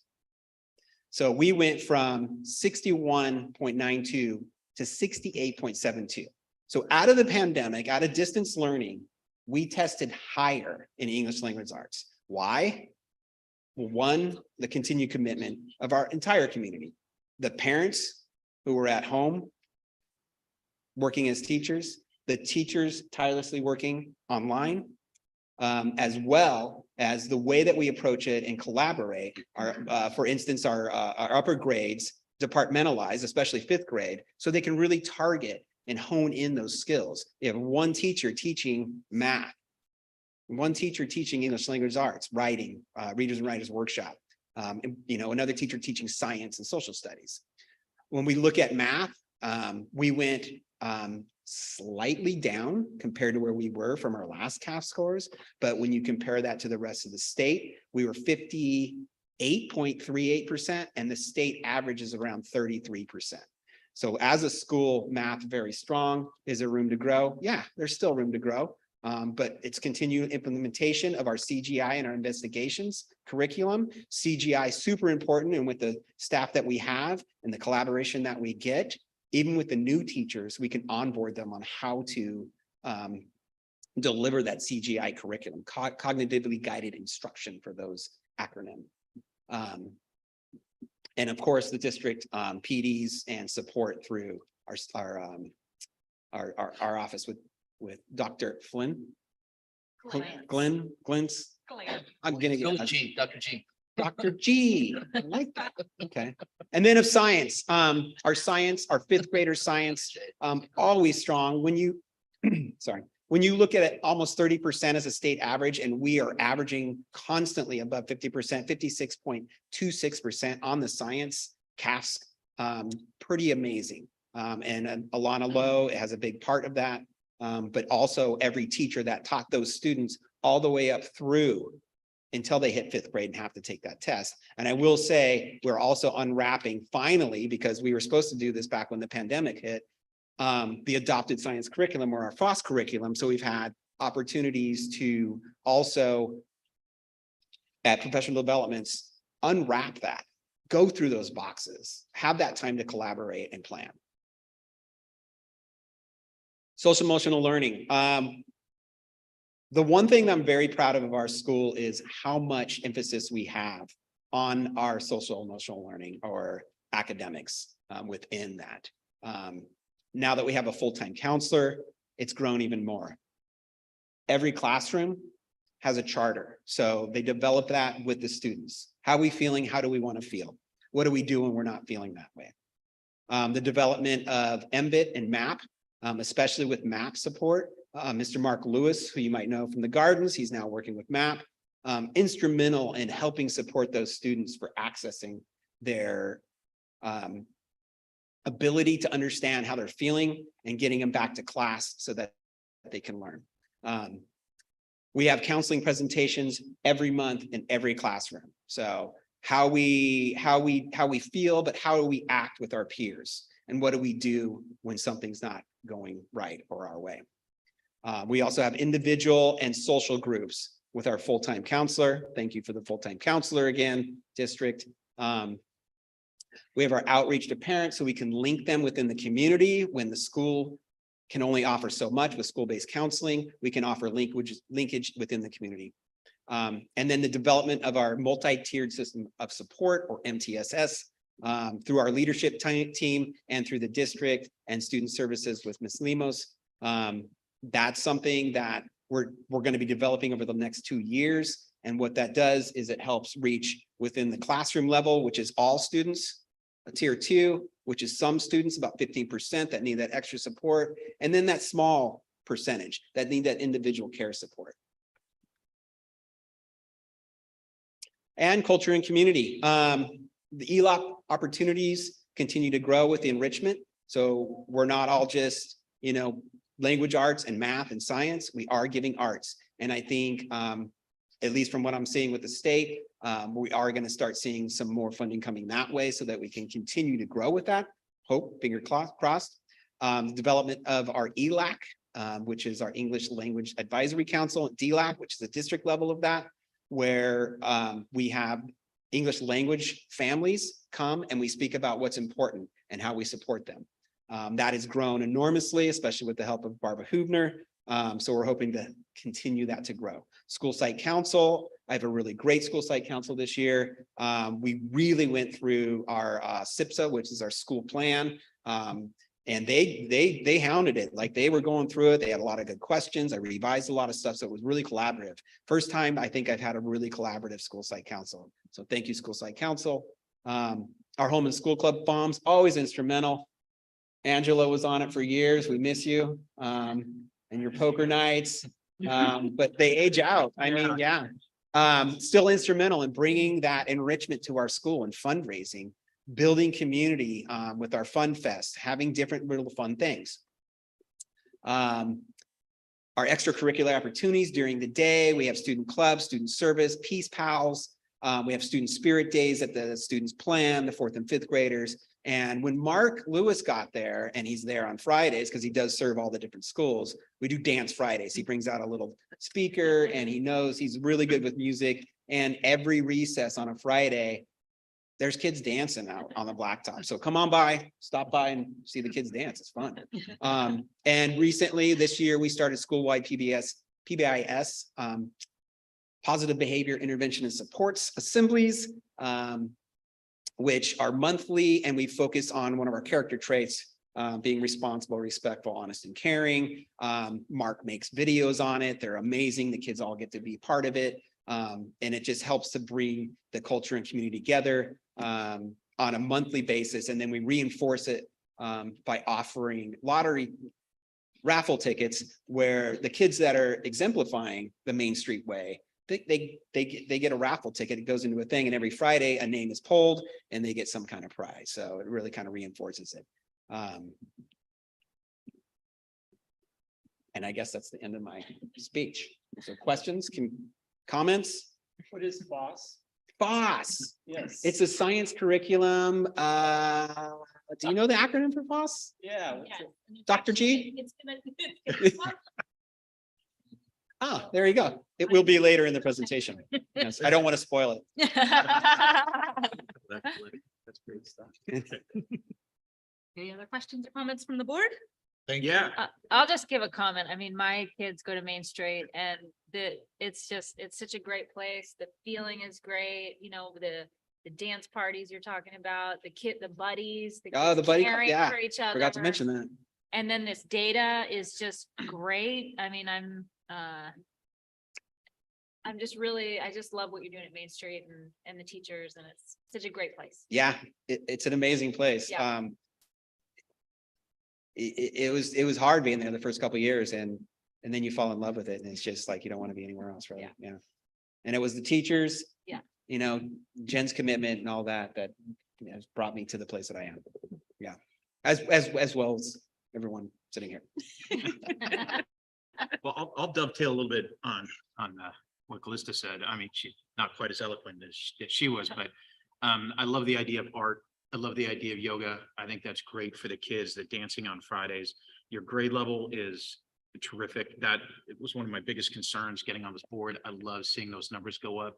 Yeah, I know the challenges we've had in the past, but you know, that's terrific with science, terrific with English. That's exactly what we need. I'm glad to hear that the full-time counselor is working out. One of my questions to you, how does she relate to like Spanish-speaking parents? One of the things that I was really involved with the CSBA conference was how to reach those parents because they don't tend to have a lot of trust. If you don't speak the language, you look different, you talk different, and I think building that trust with those parents and letting their kids feel that trust with the school is a big part of it. And I was wondering how that relates with what you're doing in the school. Yeah, we try to meet them where they are. So we're all busy. So what we do is listen. So the meetings, like our ELAC meetings, we've changed to actually morning time at drop off because it's a lot easier for people. We're trying to get some more culture around that and do potlucks and you can bring things and just make it more of a relaxed atmosphere. As far as the counselor goes, Amelia is incredible. She's the most patient person working with our EL population and their families. She doesn't speak Spanish, but we have our translator Lily and we also use a couple different employees as well to help bridge that. Okay, yeah, that's great. I know some of the things they talked about were a parent cafe, to just talk over coffee or maybe doing something on Saturdays when those parents that, are working different things might not be able to go to the school or something like that or spend that time and, just a little outreach to those parents that don't speak the language or well, or try to help them integrate more in the school and the community. Yeah. Great. Thanks, Ronnie. Thank you. Do you guys still have bucks? Main The- Street bucks? Oh, they're called Happy Herons now. Happy Yeah. herons? Happy Okay, all right, great, yeah. And I remember my kid would come home with stacks. of Yeah, Main oh, Street yeah. bucks. your comment on the school site council, that's just great that you have involved parents that Yeah. are really looking at it and then you're working with, how do you modify that? Yeah. I mean, that's how we keep, the values of the community alive in the school. I think that's just great. Yeah, it was nice because some years it was like pulling teeth to get people on school site council, but this year Yeah. was Yeah. some good people. Yeah, and it's nice to see Angelo here. I know Yeah. how big you've been in the community and what a great supporter of Main Street and our schools and our kids and everything. So, I'll just say thank you because you've helped that culture there with my kids quite a bit too. Appreciate it. I just wanted to say, sometimes I think of the schools in our district, like it's like having multiple children, right? Oh, Like yeah. I love all my kids. I do. I love all my children equally, right? And they all have like different personalities, right? Like it's so wonderful sitting from here. I don't have a student who attends Main Street, but hearing from you and getting this really nice glimpse into all of the exciting things happening there is so helpful and informative. And I love seeing the common threads throughout the principal presentations. I love seeing that in the classrooms, everyone's got their charters and the ruler, and we're really talking, we're using the same language and the same practices as we're talking about our social emotional learning. And then when kids come together at New Brighton, they've got that base, right? They've all got right now a counselor at the elementary school level and some similar programs. But again, just really getting to hear about the special fun stuff that's going on and all of the successes is really meaningful to us. So thank you for taking the time and giving us the informative slides and the glimpse into Main Street. So I appreciate it. Thank you. Yeah. Right. All right. You good? All right, thank you. But any questions or comments from the audience? Thank you all for sticking with us. Anything on email on this one? Nothing on email. Thank you. All right. Thank you, Mr. Platt. All right, our next item is a presentation from board members on our California School Boards Association Annual Education Conference and Trade Show. And would anyone in particular like to start on that one? I can jump in. Okay. Nobody, this was a really eye-opening experience for me. I really enjoyed it and, you know, I thought, certainly Linda, thank you, Scott, thank you very much for being there and helping us through everything. Really appreciate the other board members that were there too. It was really inclusive group for us. And I thought we really gelled together and it was fun comparing notes on all the different conferences and tables that we all went to. And I think one of the great things I brought back from it was the collaboration that we all had during the conference. And I thought that was really important moving forward with the board too. And Trustee Dickinson, just so you know, your slide is up there. That you and. Well, yeah, you can see I went to quite a few. And I think the reason for that is there were a couple that I didn't feel was effective use of my time. So I skipped out of there and then went to a different one that I thought might be a little bit more appropriate. Some of my notes that I take away was talking in one of the ones, which was board members engaging your community, which turned out to really be focused on grants. And I thought that was really neat because that was something that I'm very concerned with is the funding in our community and, you know, obviously making sure we do the best for our staff and our teachers and our students. You know, but talking about, you know, calling Pop-Tarts, Hershey, Lego, Dollar General to help fund literacy programs, multicultural libraries, robotics stations, STEM rooms, solar rooms, how to give virtual assistance to our families that don't have access to hotspots or computers or things like that, and how to make sure they're involved and have their say. How to utilize the Youth Services of America, find out where the grants are. And a very important note that I took from that was to ask parents really what's important, what they feel is important, and how to take that back to the board and have some sort of a dialogue to make sure that we're addressing all the things that our parents find important. Backup plans for teachers, possible newsletter for the community, which I know you do, Scott. So I appreciate all the effort that you put into that because I, like all of us, read that religiously. Another one was 5 skills that are critical to school finance, which a lot of my background and I find important. Know where the funding comes from, know where you have discretion in the budget, know what costs roll over, know the timing of the budget, know where the expenses go. 85% on average go to wages, 15% go to everything else. One-time dollars versus ongoing funding. How do we measure the effectiveness of the investment and how will we fund it after it goes away?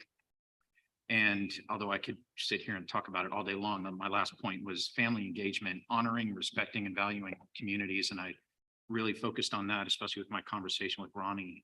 Clear and inclusive board vision and mission statement, how to reach our communities through Parent Academy, Parent Cafe. Does the community trust the resources and the personnel of the school because they look different, they talk different, and we need to make sure that every family and every parent and every kid is represented in our schools. Have a face team, which is those parents can identify and communicate with. So if you're meeting with somebody who, you know, looks different, try to have somebody who they're gonna have more trust with talking to them and things like that. Partnerships with Sun Street, Rotary. I'm a Rotarian, and you know, I think that's a big thing for us. And I plan to talk to our local Rotarians and figure out how they can help fund kids visiting colleges or something like that. Maybe I can get the local Rotary Club to put our kids on a bus and take them to Stanford, you know, I mean, say, this is the goal, type of thing, you know, and then Zoom tech that can work with underfunded families, things like that. So. Right. Thank you. Before we move on to the next trustee, I meant to hand this out earlier. I have my own little tradition. I like to I like to bring the list of all the sessions. So if anyone here in the audience would like to look at it, I'll make it available. I think it's helpful when someone goes to a conference to see what are the various workshops you can choose from, what types of things are, is being put out there for board trustees and superintendents to learn about. So I don't want to step on anyone's toes. I just thought, that could circulate if anyone wants to take a look at it. I'll pass one down the table for the team up here and bring another one out and then whoever would like to speak. I'm gonna. Okay. I'll go next. I'd just like to say that I was so grateful to be able to attend the California School Boards Association conference at the beginning of December. Not only did I learn innovative approaches other districts are employing across the state to shared issues in education today, I had a chance to get to know my fellow board members better, which fosters our ability to work together for the good of the district. On the slide, you'll see the classes that I attended. I learned so much, so many things I'm excited to talk with teachers and parents about. Some highlights of the sessions I attended were increasing student engagement and diverse involvement in the session on how boards listening to students can improve student engagement and achievement. Another highlight was the effective use of counseling resources in the MTSS structure, which we have in our district. We've been hearing about tonight, so it's just so exciting to have what I learned at the conference in real life, hearing it right, today with some of these reports. I attended a session on advocacy at a state and federal level. And that's something I'm excited about to try to figure out how can we bring more resources to our small district. We also had two amazing speakers and they, both of them reminded me that in education, our work is to create well-rounded young people. The first speaker reminded me how important those connections teachers make with students. For some students, a teacher might be the only caring, reliable person in their life. And the second speaker, which brought home the importance of the arts and the extracurricular in developing a student as a whole person, a developed person. So I'm so grateful that we got to go to that. And I really look forward to taking what I learned and applying it to what we do here with the board. Thanks, everybody. Yeah, thank you. Wow. Good. Were you Rochambeau? Whatever you prefer. I'll hop in there. For one thing, I dropped my phone. The first day of the conference. So I went with no technology at all. Boy, that was crazy. I mean, I had everything on my phone. It's my computer, all the classes I had to take or wanted to take. And so I wandered around San Diego and paid attention. And it's amazing that, I'm in these classes and the number of people that are on their phones, either, Googling something, but they're looking, the speaker is speaking about or emailing. And so maybe I was focused on what everybody else was doing, but it was amazing how I paid attention, I guess. And one of the classes I did take, it was about board members and social media. And that's a topic that seems to be skated in a way. There's no really true definition on what to do in the Brown Act from what I got from it. However, it feels good, don't do it. The thing is that what they mentioned is that the district should have a social media platform and put something out there, and board members should never like or comment on it because that could become a Brown Act violation. And then also policies. I love policies, and I sat in a policy class, and basically it was a gamut of what we already have as far as policy. Now, my big thing though is student mental health awareness. And there was a group called Mind Out Loud and mindoutloud.org. I'll pass this around. And it's student representatives from high schools that are raising mental health awareness, stigma, educating peers about suicide prevention, advocating for the mental health and wellness of students. And this goes into elementary schools. It's no longer just high school, then down to middle schools. It's going into elementary schools.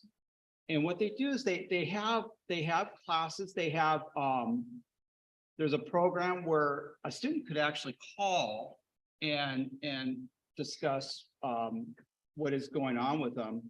And, mental health, mental health awareness has just really come a long ways. From when I was in, school, God, way back then, it's like, you had an issue, the coach told you to run a lap. And now it's great that our students have an outlet to go to. And so I'm going to pass this on to Scott and see, and then share it with the other board members, what this is all about.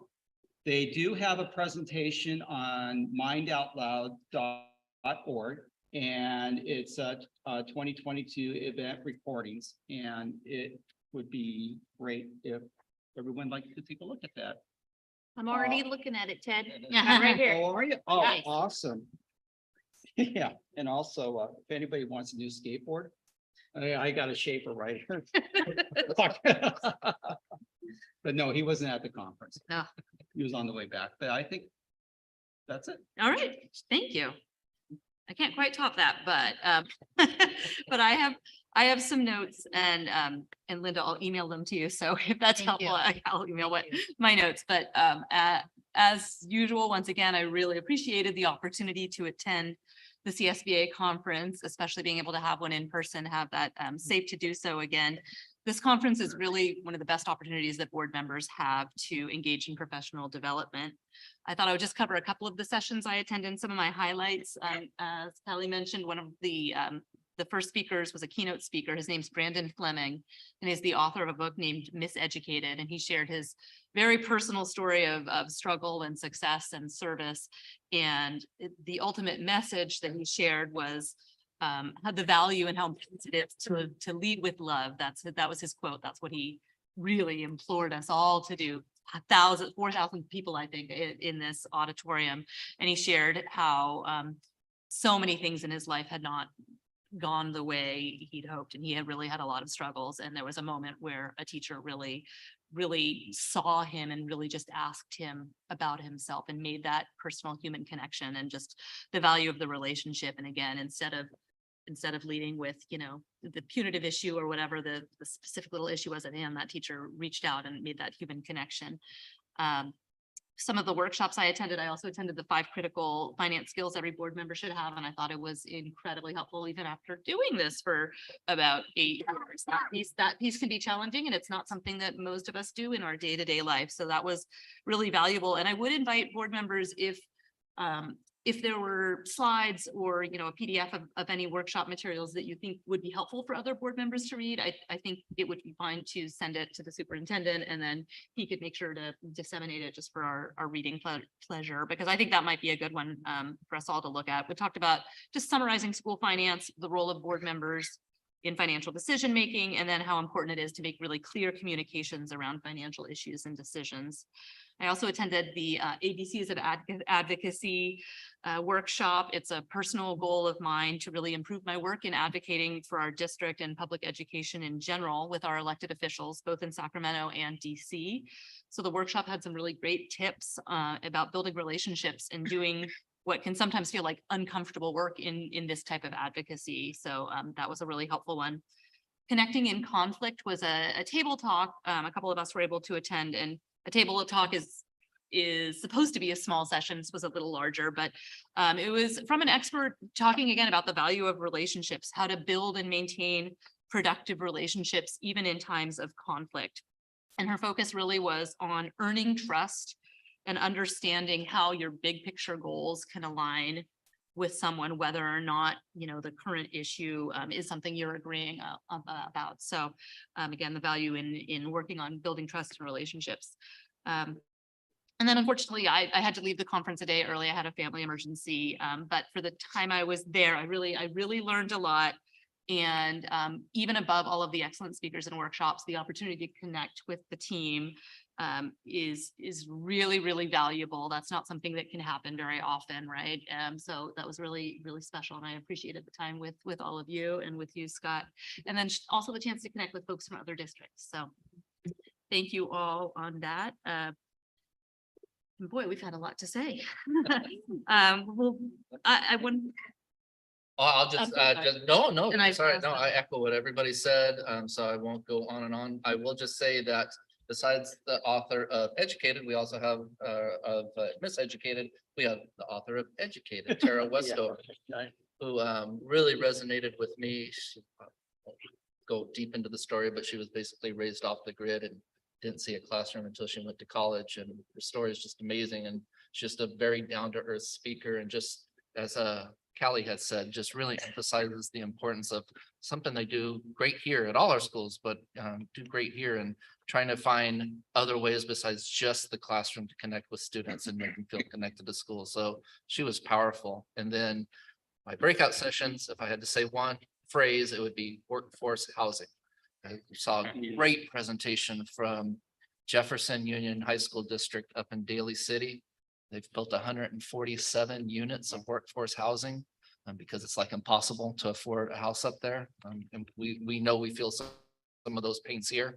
And so we're actually Santa Cruz City School District is actually kind enough to invite us along. They're going to visit Jefferson High School District in January. And so we're going to tag along and see what we can learn, and because we know it's a need here, and they did a great job in that district. If you go to their website, you can see some of what they've done, some of the trails that they have blazed for the rest of us can learn from. So it was a great conference. And then, as everyone said, most importantly, bonding with the team. Thank you. And San Diego's have a old spell at 64. It's terrible. It's terrible. They had their Patagonias on. Would anyone like to ask any questions or make any comments from the audience in person? Anything on email? Nothing on No? email. Okay, thank you. All right, we will roll along. Our next item is the report on inter-district and intra-district transfers for the 22-23 school year. Okay, thank you. And I would just like to say to our friends from Cradle to Career, thank you for being patient. I wish I could have timed out when to tell you to come better, but I really appreciate it. So when it comes to transfers, we know inter-district and especially inter-district transfers play a big role in our in many aspects of our district, the least of which is not our overall finances. And so we pay very close attention to this. I will just make a couple of comments before I get into the charts. And that is, you know, we want to always make our schools as competitive as possible. That happens first and foremost with incredible teachers and staff. Programs are important, teachers and staff even more important. That's what draws families to our schools. Programs do matter though. So in the last few years, we've tried to increase our level of competitive programming. And that includes a wonderful program started at Opal Clips, the home-based learning model, which makes sure that families that want to learn in a virtual format have that option in our district, and that we don't have to release them out to other districts. Same thing with dual language immersion. We have our first kindergarten cohort going through at Soquel Elementary this year, and that allowed us to not have to release families automatically that were looking for that program in another district. All of those programs matter in addition to our amazing staff. The other program I would mention along with that is the SAGE program, Science and Gardening Emphasis at Santa Cruz Gardens Elementary with an environmental literacy focus. We heard a great presentation from one of their teachers on their SAGE garden. All of these programs obviously benefit students. That's the most important thing, but it is important in a time of declining enrollment to ensure that we're offering the most competitive programs so that we can maintain our enrollment as much as possible. With that said, I'm going to go into the chart itself, and I made a couple of mistakes. So the board, you have a copy of an updated chart here. I apologize for those mistakes. There's copies over at the table if anybody in the public wants to follow along. And so in general, our inter-district So the first thing to focus on with inter-district transfers. Inter-district transfers are transfers between two districts. So either a student lives within our boundaries, their family lives within our boundaries, and they transfer out to another district. That's the out category. Or they live in another part of the area and they want to transfer in to our district. So it's between districts, not between schools within our district. And so obviously this is, we always want to keep our families here when we can. We also try to be very mindful about knowing each family's story. So it's like anything else. If you look at data, you can get one story. When you actually talk to humans, sometimes you get a different story. And one of the legacies that Linda will pass on to Jen is meeting with these families and hearing their stories. And sometimes, as much as we want these numbers to be reflected in a positive way of having more students come into the district than go out, every individual family story is unique. And sometimes there are family supports that can only be supported through families that live in other areas. We've had families that the parents have to wake up at 5 a.m. to go to work.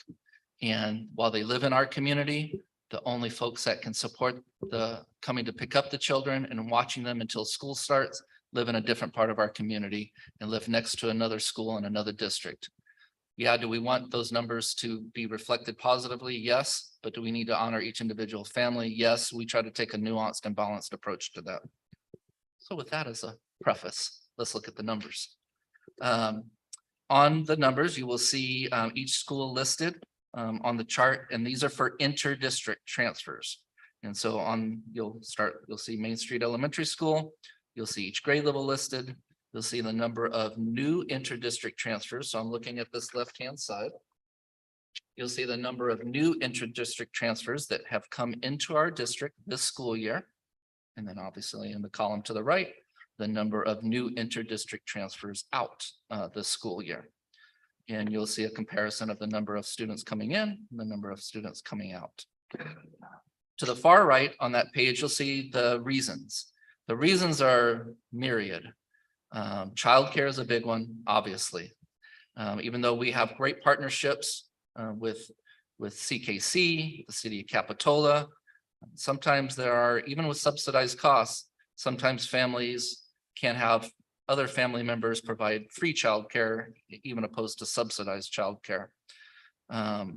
Obviously, if a sibling attends a school in another district and the family wants them to attend that same school in the other district, the incoming TK or K student, we're not going to, in an effort to just increase our numbers, we're not going to put a family in a situation where one student has to go across town to Live Oak and the other one here in our district. So we always honor the sibling element of that. There's various other reasons. And as I said, when the reasons aren't completely clear on the form, because a piece of paper only tells one story, that's when we invite the families to come in and tell us their story.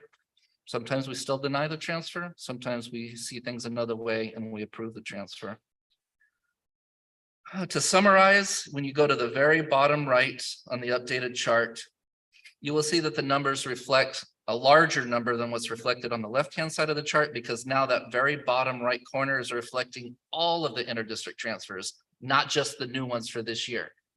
So students, when they're on an inter-district transfer, we always really kind of focus on the TK and K students the most, because we tend not to then pull back an inter-district transfer approval. So let's say we allow a student go to a school in Live Oak when they're in kindergarten. For the most part, generally speaking, that student's probably going to be on an annual inter-district transfer for the rest of their educational career, at least through 8th grade, where our district ends.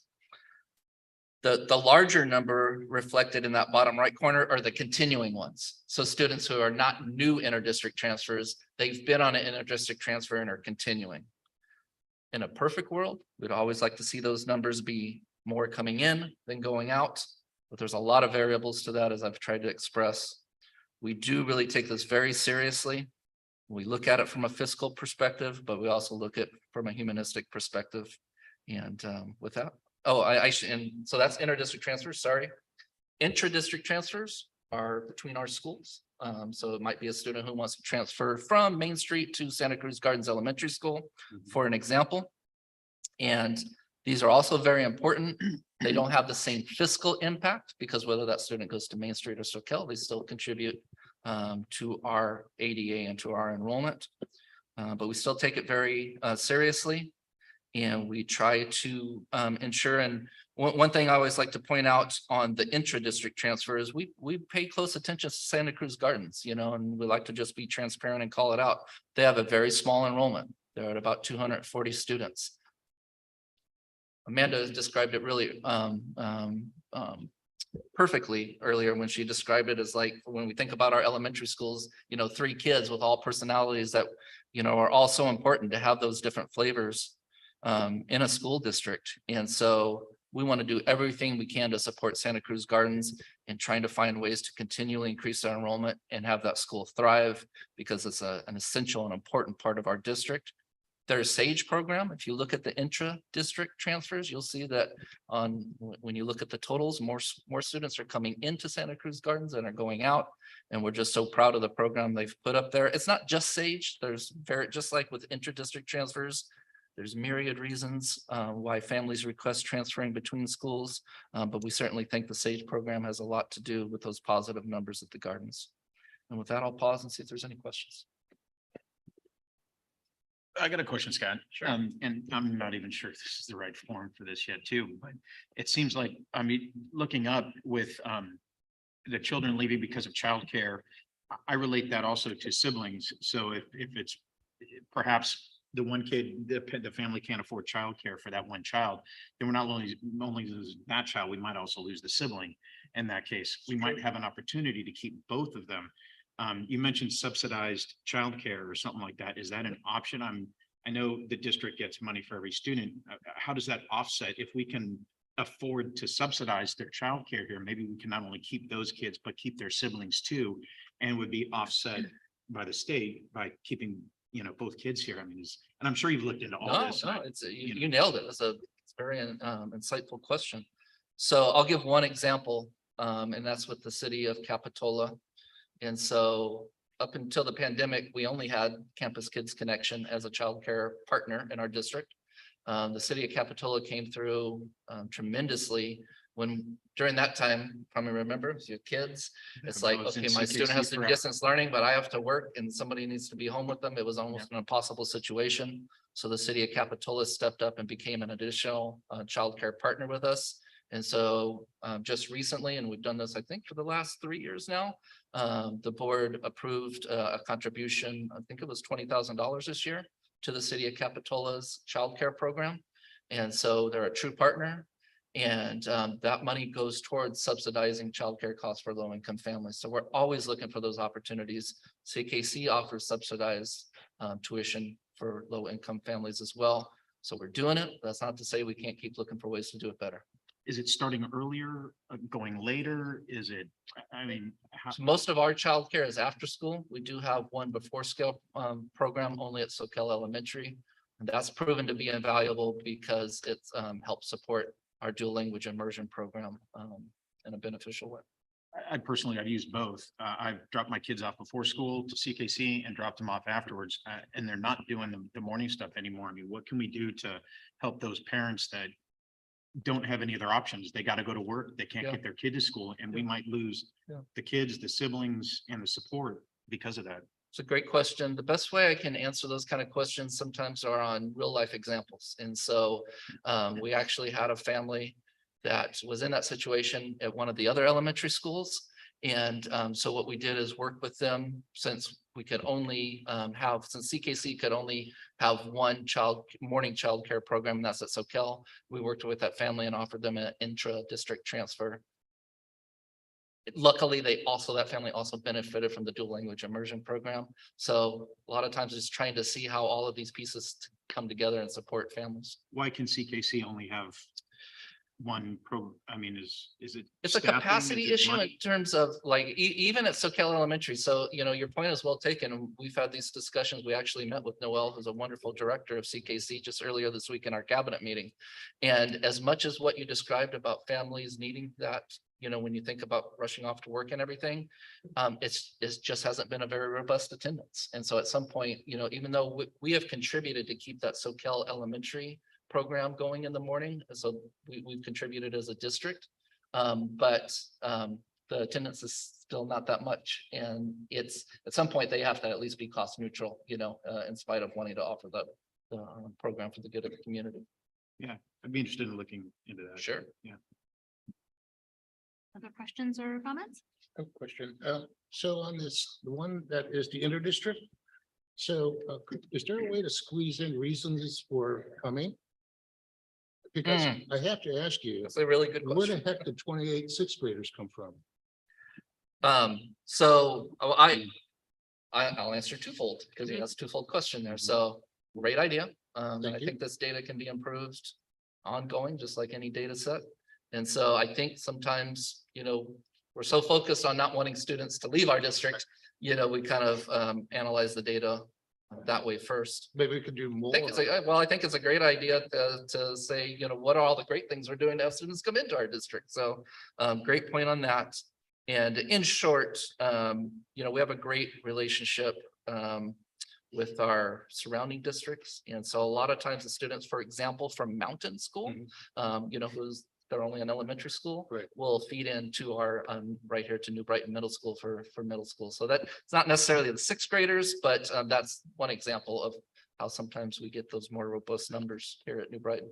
And then the intra-district transfers, it looks like everyone's going to the Gardens. Yay. Yeah. I'll use your phrase, yay. I was surprised by the leaving numbers 4. So, yeah. I got one more, sorry. So what are we doing to market our district and our schools? How do we get the word out? Do we have relationships with newspapers or, TV stations, whatever it would take, community newsletters or something like that? How do we market all the wonderful, like Sage is a fantastic, I loved the program. I was in the audience, but it was fantastic. I thought that's so valuable for our kids and the staff. And how do we get the word out? How do we tell people about all the wonderful things we're doing? We've got great staff, great teachers. We're kind of out of that COVID bubble, come back to school, as our school district's terrific. How do we let people know that so we can market it and get people to want to bring their kids here? Every way possible. Maybe KSBW will be one avenue we could use for an example, but we use our local newspaper, Capitola SoCal Times, to get that information out. I know that obviously it doesn't necessarily reach out for inter-district transfers, websites, any way possible. And it's so yes, we have great schools. We want students to come here. We want to increase those inter-district numbers. And I will just say, like, in context, we're a very small county. We're dipping under 40,000 students countywide, 10 districts. About half of those go to PV. So everybody is in that space of friendly competing. And when I say friendly competing, it's offering the best program for students. And so you're right, we need to continue to grow and brand our district better. Yes. So we talked about this many years ago, and it was a question about branding. And so you can do press releases for this program or that program, but they just it's like throwing a bucket of water in the ocean, and it just gets forgotten. When you are a brand, then it's like, oh, the SoCal district, the SoCal district. So once you put that on the thing, then it has the added value. Absolutely. And I would suggest real estate brokers first. It's a great idea. Yeah, absolutely. Yeah, anything, but there's a lot of publications for certainly real estate, and homes. And that's one of the things I look at if I ever buy a property, school districts, probably number 2, so, yeah. Yeah. So just something that I learned in, just kind of talking with, Scott and Linda and, reading the docket and things, is that so the reasons for leaving the district is an official form that all the districts in the county use. So personally, I'm so interested in the stories of the families. Why did they leave? Why did they come? What are they interested in? What's their circumstance? And I don't know that the form really addresses that, but it's a county thing. It's kind of a form that we're given that we have to use. And I just want to, Well, we do have Give some input on it. I kudos. just want to, I I don't just want to wanna- like say the county office is Okay. like, you know, doing this in like some Yeah. kind of domineering way or something. Yeah. All of the superintendents have Yeah, input on that. Yeah, created it. yeah, yeah. but I just want to give some kudos that, there's a lot of numbers in the others category, but that Superintendent Turnbull and Linda really worked to try to understand those families, that they're not really, they self-mark other in that category when they're filling out the form. And just the real kind of personalized care to trying to understand those families. I think that's really says a lot about our district. I like that you guys do that. Any other questions or comments? All right, I'll see if we have any questions or comments from the audience. Yes, sir, Mr. Domo. I have a situation where families are but they go to Twin Lakes. And they say, how do we do right? And I just said, just after record, they said, no, they won't let us out. Why would they let them out to a, maybe you don't know, why would they let them out to a private school and not to a public school? Is that difference? That's complicated. It's, you know, because so they don't live in our boundaries, right? So I would never speak for another district because all of these things are very nuanced. And so I guess I would just say that to go to a private school, you don't need to have an inter-district transfer. Yeah. And to go from public school to public school, you do. And just like I described, so many different reasons why we might approve or deny. Every other district has to grapple with those two on an individual basis. That's a really good question. Of course, earlier this year, to piggyback on that, one of the private schools in our area, Good Shepherd, closed down. And so that was some of those other categories that Callie mentioned, is families who had maybe lived in our area for a long time, but had gone to Good Shepherd. They were suddenly in a position like, do they attend school here? Do they attend school somewhere else? With Good Shepherd pretty rapidly, being taken away as an option. All of those families, on first blush, what do you want to say? We want them all. That's going to benefit us. We can teach them. We know we have the right staff to do it. It's going to benefit our numbers. And you sit down and listen to each individual story. And if there's 10 families, there's 10 different answers. Thank you. Yep. Any other questions? Comments? Anything? This just kind of goes back to, sorry, I'm so sorry. It just goes back to the whole CKC thing too. Like when I was going to CKC, I mean, they were turning people away. We had to show up an hour and a half early on their sign up day to even get a spot in there. And if we didn't show up an hour, if you showed up 10 at time or 10 minutes early, you didn't get a spot in CKC. So you're saying that there's enrollment issues or something, and yet they were turning people down left and right. Well, just to clarify, I was talking about the morning is where they're having challenges And with that's, enrollment. yeah, Yeah, I mean- but we are working with CKC and we think we'll be able to make sure that there's as many spots as families that want them. Yeah, that'd be It's great. an ongoing partnership, and we're actually, I don't want to steal anybody's thunder, but we're actually possibly seeing how our expanded learning opportunities, ELOP monies can be used in that capacity as well. So we're always looking for ways to offer those. Childcare is one of the most challenging issues. I mean, it always has been. It really came to light during the pandemic. We think we made some strides, but we got to continuously improve. Yeah, thanks, guys.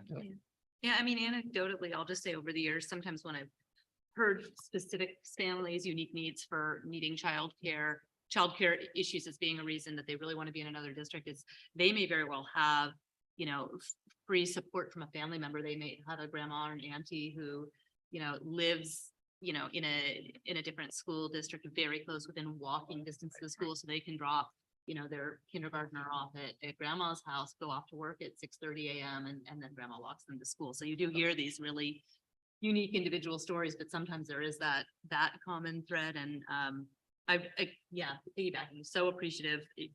I know these can be really hard decisions in our districts. Really hearing and understanding people's unique situations. There's value in that. Thanks for sharing. It helps me. Yeah. So I'm gonna put my job coach hat on and ask, the CKC staff, fully staffed, are they having a problem getting staff? Everybody does. They have been. I'd have to ask Noelle right now if she is fully staffed. I don't know that for sure, but I think, every industry, especially those that deal with children have, just like schools, have had challenges staffing. I mean, if they had the space, it would seem they're turning away revenue. There's only one reason for that is they can't handle it. What about, I mean, and I don't know how this, but is there a way to help if some of our teachers or our staff wanted to make some extra money? Would they be able to help out or do It's a something like good that? question, but I don't want to steal them away from our ELOP program. And it's actually a really good question because it's one of the things we're talking about is to ensure that those two programs aren't having conflicting interests, right? And so, again, Noel specifically from CKC, been very gracious, and if a student's doing Tuesday, Thursday yoga at Main Street and they're also a CK student, there's an easy interplay between those two. One doesn't have to negate the other. So, yeah. Seems like a nice opportunity to try to help, get some more revenue for our teachers and stuff like that if they wanted to do something. Thank you, team. Good discussion. I think you already asked if there was an email, right? On email. There aren't any. Okay, thank you. We had our audience conversation.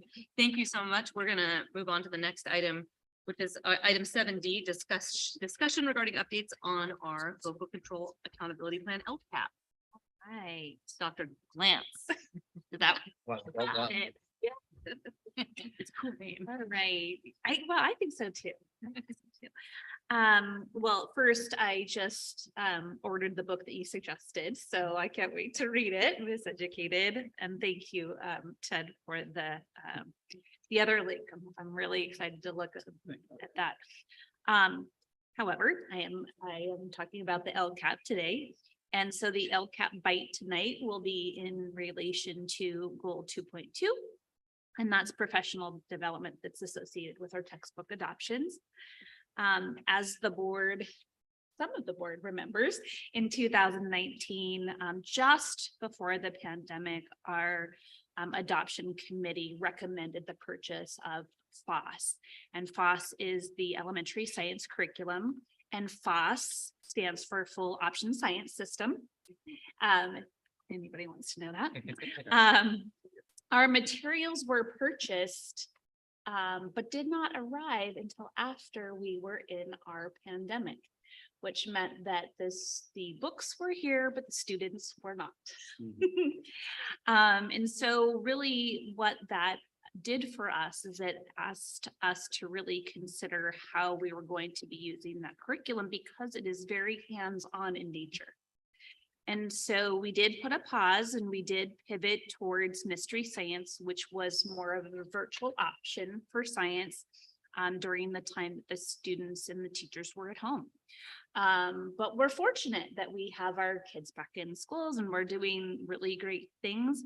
And one of those great things is we're offering our students the opportunity to interact with FOSS, but more importantly, the teachers the support and how to use it. And so we really thought carefully last spring with a small committee to think about how we wanted to roll out FOSS in our schools. And the committee talked about the importance of the integration science philosophy. So science doesn't exist in a vacuum. It exists with literacy. It exists with social emotional learning. It exists with language development. And so we tapped into our resources at the County Office of Education, and we took all of their coordinators in those respective areas and included the environmental science specialists as well. And they spent the summer curating information and curriculum and ideas associated with all of those and put them together with their first iteration of professional development for our new hires that came to our district just for the first time this year. They did agree to continue their partnership with us, and so they offered additional professional learning experiences, full days and part days. And we are in our first stage, I think, of seeing some of these lessons in the hands of our students enjoying science in an integrated way. And I know I have got one of the teachers here. And it's not easy to learn new curriculum, But the great thing about it is that students love it. They absolutely love it. And so we're really excited to announce that the County Office of Education will continue to partner with us in this way. Even in through this coming summer with some optional professional learning. And then also our new higher orientation for the 2023 teachers coming in. So that's just my LCAP update for today. Thank you so much. Questions or comments from the board? Can you, what does FOSS stand for one more time? Yes, it is Full Option Science System. Thank you. So just looking at your notes, is it that it's kind of curriculum where you're not like the science, or you're not trained as a science teacher, but now you're going to be teaching some science? Because it looks like you're kind of building confidence around teaching science. Yes. Yes. So I was just wondering if you could explain that a little bit. Yeah, actually, that was one of the things that came out of our committee work with teachers, and it was, I don't feel confident teaching science because I'm not a scientist, right? Like I didn't go to college to really understand the fundamentals of science, right? Not natural science, not physical science. And so there was that, how do we then see ourselves as scientists so that students can see themselves as scientists? And so we really worked hard on thinking about how you build your self-conception about what you are, right? So when we talk to students who are learning to read, we say, wow, readers, what are we going to do today? And obviously we're going to read, we're going to read today. It's the same philosophy. And we all had to rate ourselves in that first training. We had to say, like, how comfortable am I? And why is that? And what do I do? And I think that that's really normal. I think our teachers are like any other teacher. They want to feel confident and comfortable, and they want to feel like they're a specialist in what they're doing. And so that's just kind of where we had to start. All right. Yeah, that's great. I know that from kind of the English teacher perspective, that you try to bring the English, the strategic language, the academic language into the other subjects. But it's so interesting to hear it from the science perspective, bringing the science into those aspects. So it's just, I love the kind of the interdisciplinary approach that we're taking to all this. It feels rich for students. I feel like it really is. And I'll just add a comment. There was a video that the presenters showed, and it was students in an outdoor experience, in like really engaged in science. And they were using language to contextualize what they were experiencing. And you could have any level of language and feel successful. And that was really great, because we know that we can do that every day. It's just getting to really see how great it can be. And kids, they really like to be outdoors. They love to be interactive. Who doesn't? I do, right? I wasn't a science teacher, but I absolutely love science.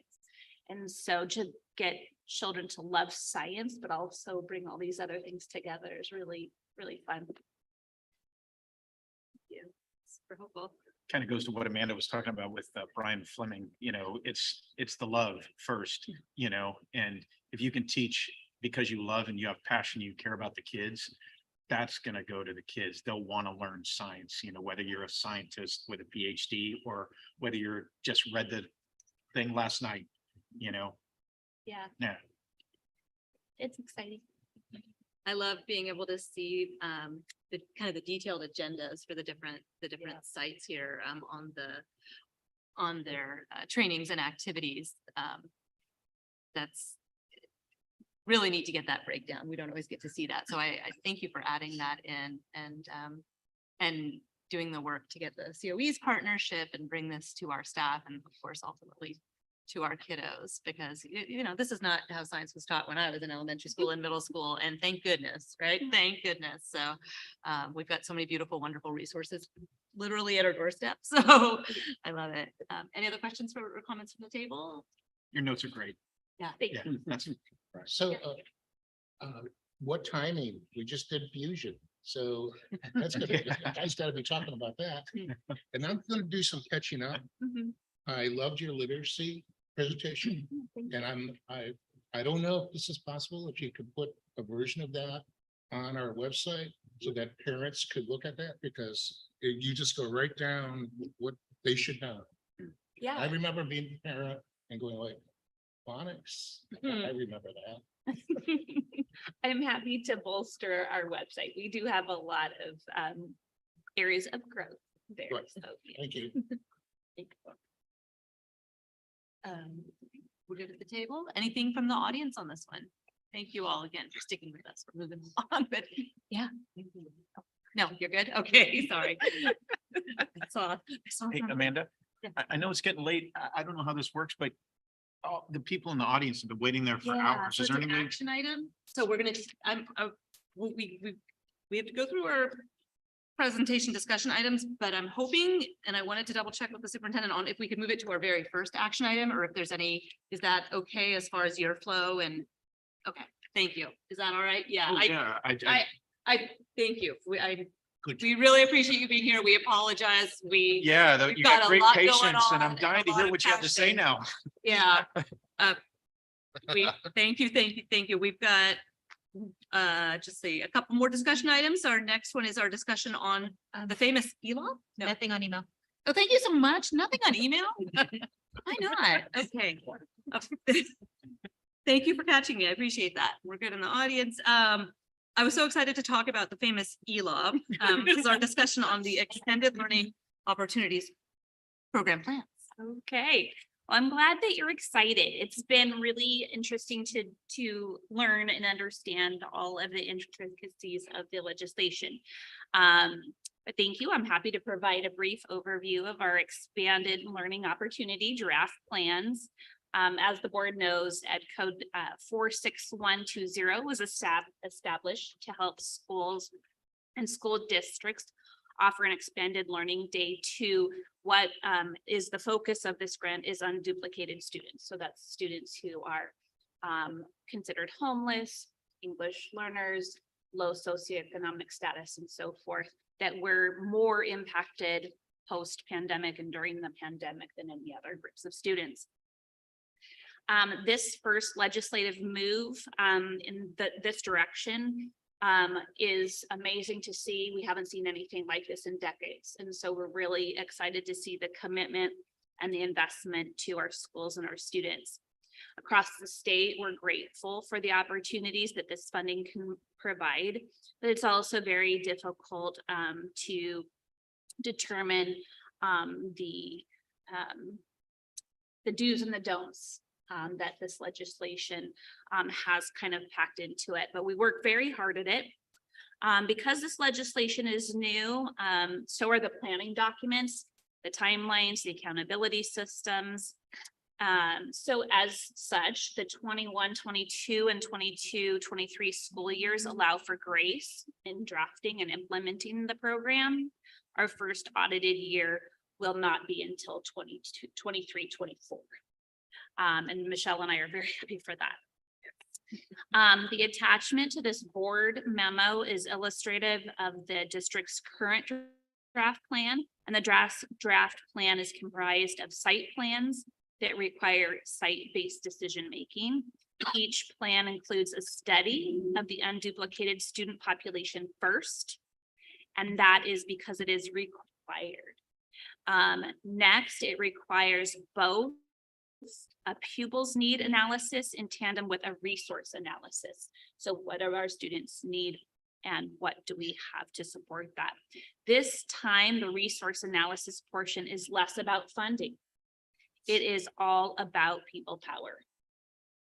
Talents of the people that we know and we have close to us. In essence, our questions are simple. Which kids do we need? Which kids do we focus on first? What do they need? And who can and will provide it?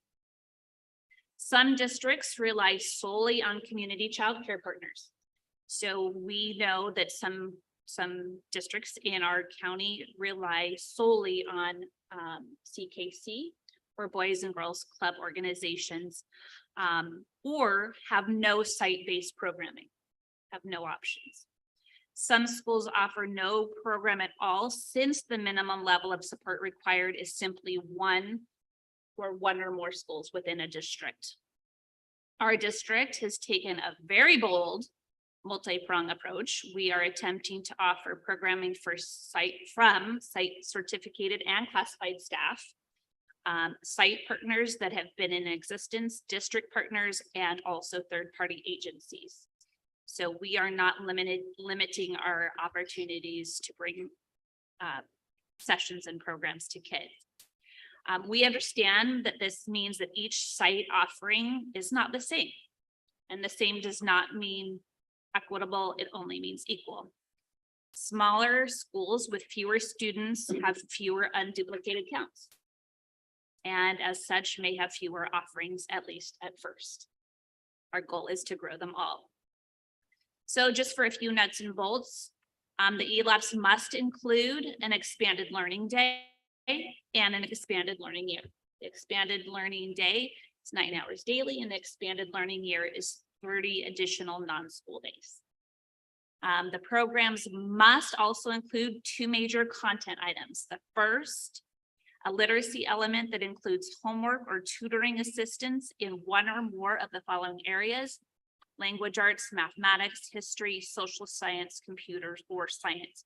Just one of those things in your district.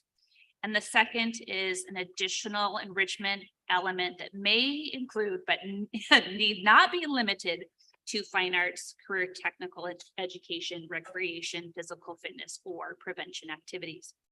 So these are the outlines that we've used with our sites as they've begun to build their plans.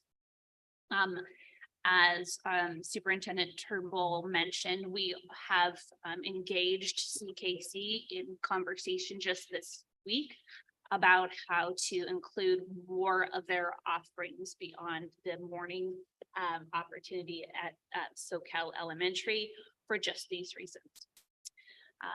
So the site plans that you will see attached to this board memo are inclusive of all of the legislated required items. The schedules are really in flux. They will change based on student interest. They will change based on student need, and they will also change based on our personnel talent.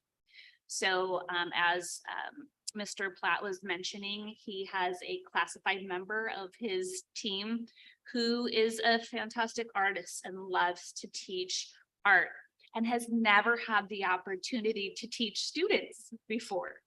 And this is a really great way for us to see our classified members as potential teachers in our district. So it's helping us to really grow more of our teacher population as well. So we do know that New Brighton has our largest plan. They also have the largest unduplicated student population, and they also have the most staff. But we do have ongoing discussions with outside partners. One of the ones that Mr. Platt mentioned tonight was the theater group. There's groups like that that want to continue to work with us or work with us for the first time. And so we're recommending when they call into the district office is to meet with our principals and to talk about their schedules and how they can bring those in. We have a couple of vendors who have wanted to do some cross-pollination partnering, work at more than one site, and we would not object to that. So we're in draft phases of all of these, but I feel very strongly that this is the best option I've seen across our county. I do know that it's difficult. It takes a lot of work. But it is, I think, more tailored to what our students need. I think CKC is wonderful. And the districts that are using just them for partners, that's great for them. That's just not what we chose. Any questions? How do we interact with the Boys and Girls Club? Well, I don't interact with the Boys and Girls Club, that would be a question that I could ask our site administrators to see who has talked to them or who hasn't talked to them. And we've looked at it from a district perspective, way before COVID, way before ELOP. Because Live Oak does have a really wonderful program, very low cost. And I've talked to the director and they come over and looked at our facilities and everything, and always very hopeful that things can change, but so much of it is dependent on either unduplicated counts or low income counts, and our district just doesn't meet the criteria of the number of low income families to to qualify for a similar program like Live Oak. But that's not to say, that in some other capacity, we can't partner with them. Yeah, I've worked with the CEO in Monterey County, Ron Johnson, quite a bit, and I know they've developed some programs for different areas that have been really effective. I was talking to him the other day about it. So yeah, I totally get what you're saying. And I know every district's different, and the needs to get the Boys and Girls Club involved. Yeah. Yeah. And I would just, there was one omission that two omissions that I made in my long presentation. On page 111 of the docket, there is a misspelling. The word band should not be like we're banning a club. It's band. And it's band. it's music.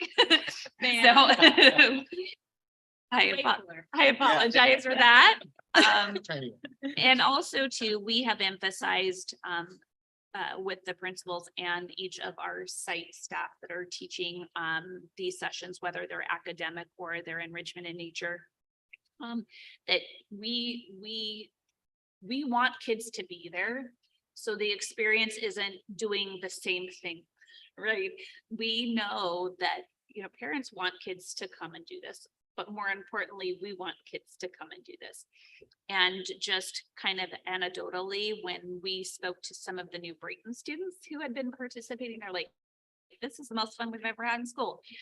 And there was like 50 kids that, in the first couple of days. And so it was really great to see that even though there was some academic kind of focus courses, kids were like going. So that was really, really an added bonus. So I love that this is kind of in progress, that it's growing, it's changing. There's so much wonderful academic support. There's, and then there's some really exciting arts and extracurricular stuff. I wonder if there's a way to kind of, like you're saying, finding the people to work, to teach these classes is the hard part. Yeah. Reaching out to the parent groups, maybe to kind of get the word out, maybe putting it in the newsletters. I feel like if our community knew that we needed their, excellent hobbies or there's something that might be a nice way to kind of grow that arts part of the program. Oh, we know that we've got some experts in our midst. Yeah. And, I think one of the other benefits is the hourly rate isn't so bad. Right? Yeah. And we're bringing people into our district right now. Because the program is so new, there's just a lot that we didn't know that we could offer that we can. Totally. And I was the art student of the year my senior year. If I could teach an art class, I would be teaching an art class, but my boss won't let me do both jobs. But I can only do one. But I do think that people who have like a really significant interest and some talent in these areas would be very happy to join us. Yeah. How does this work with the summer assistance program that was mentioned earlier? I believe Enrique talked about that, and I'm not sure if this dovetails into that or not. And I'm just trying to figure out from my knowledge, is that happening? Is that not happening? And is that a part of this program or something? I don't know. I can take that. The Summer Assistance Program is a grant through the state of California to provide assistance for our classified employees who do not work 12 months or full time. So it's not a program that would interact with this one at all. So that's not students in summer school. No. Thank We you. do have a great summer school program. Yeah. For another day. That's what I want to make sure. I'm like that. We gotta have that. Great. Okay, thank you for explaining that. Thank you. I appreciate that your presentation covered some of the questions I'd had when I was reading the docket. I continuing my belief of like, oh, you know, each one of the schools is like one of your kids and you want to make sure everyone's getting what they need and, but also that they're getting similar things and, oh, well, let's make sure everyone's getting some access to the arts and the enrichments they need.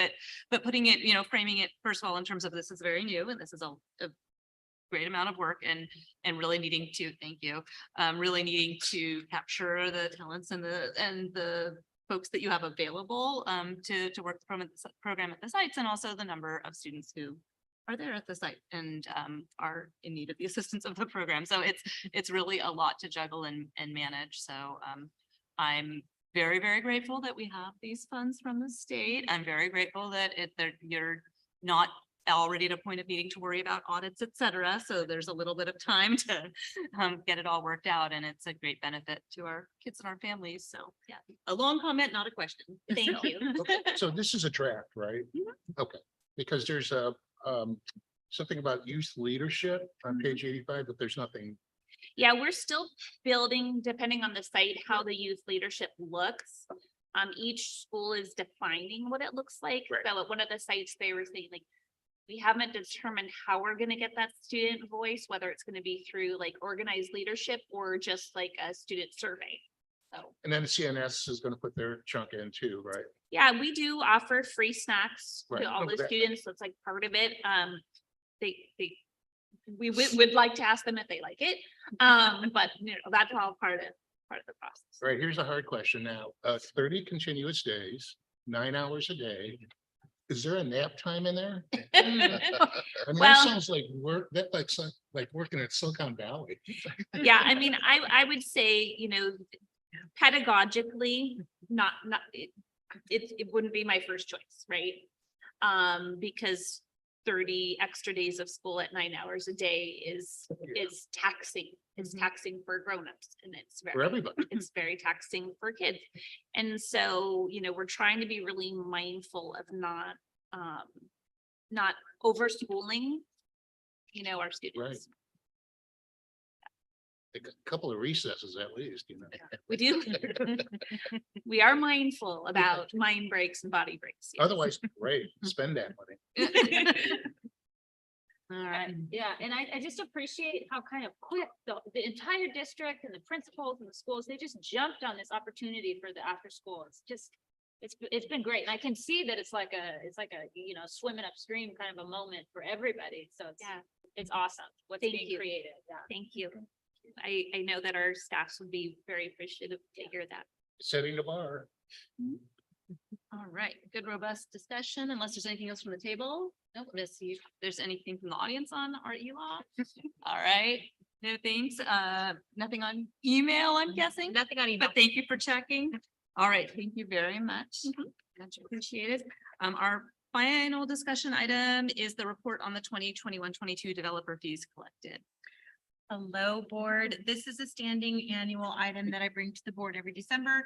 180 days after the close of the books, I need to present to the board a presentation on our developer fees.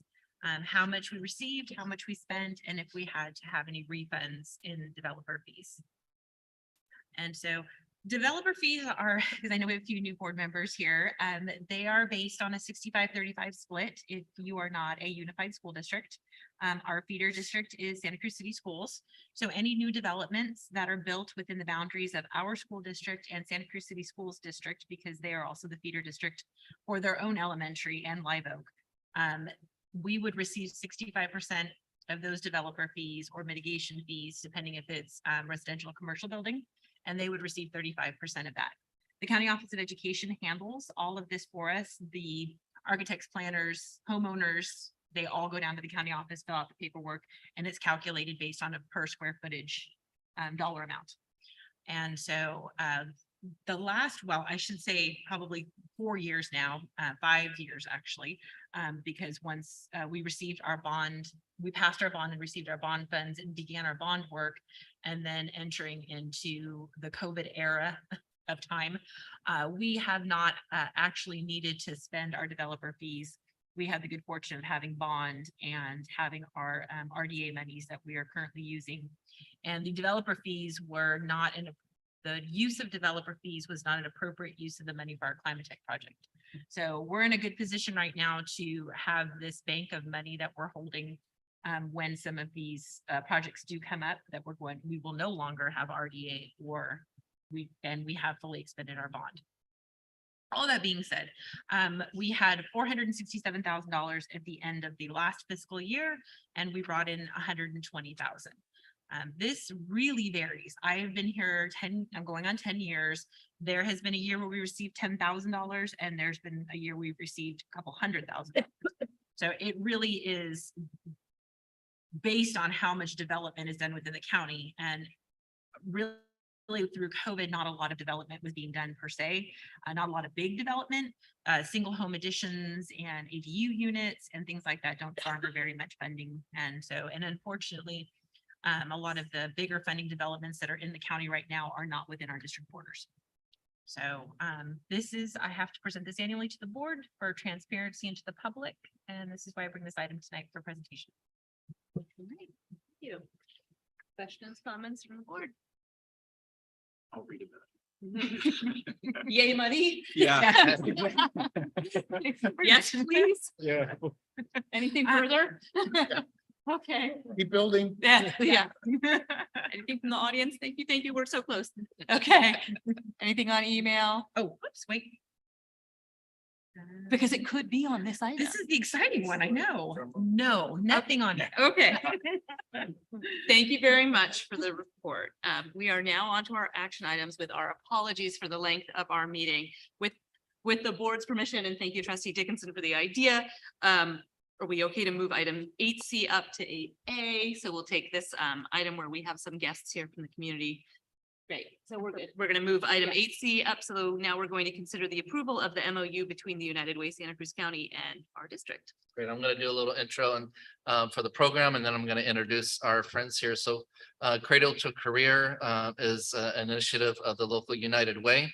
And so how this came about is the director, Allison, reached out a while back and said that they were expanding from just serving schools in Live Oak to serving other districts. And so I'll just read a little blurb about what the mission of Cradle to Career is.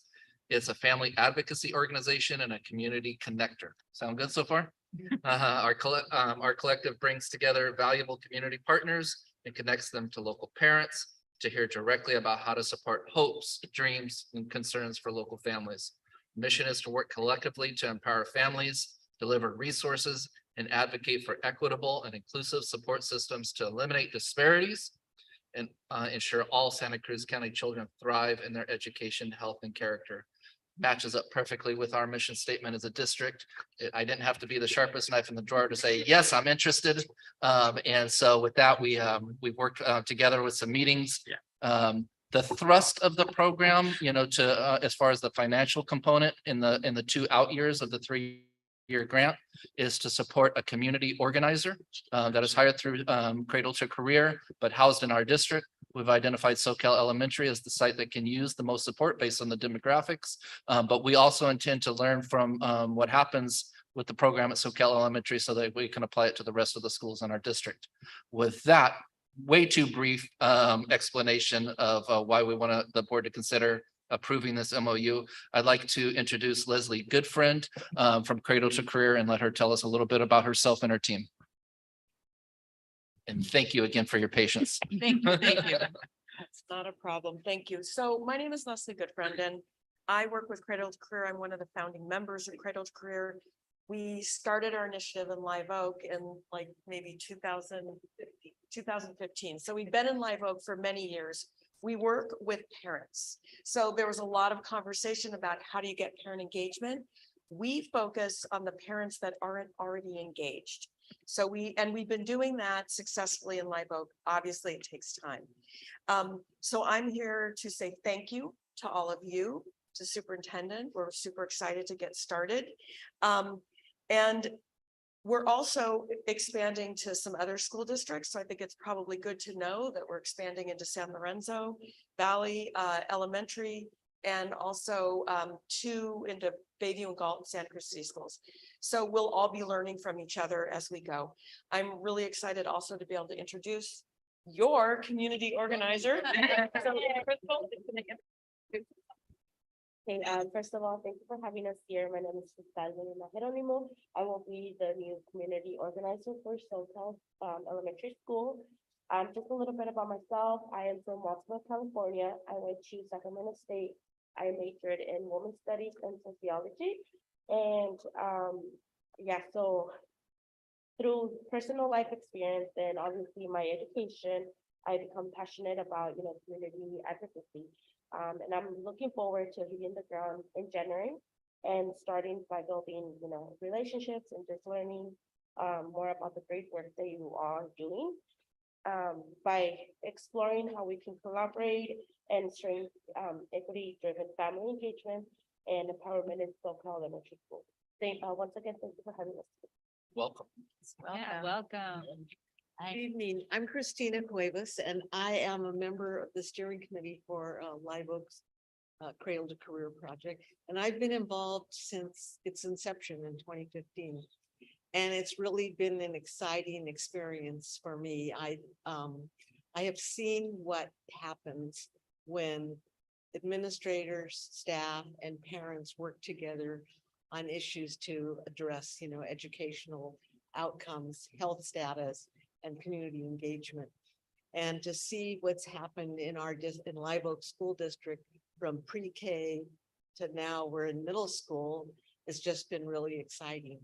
What we've heard tonight from you in terms of what's going on here feels really aligned and certainly with your mission and goals.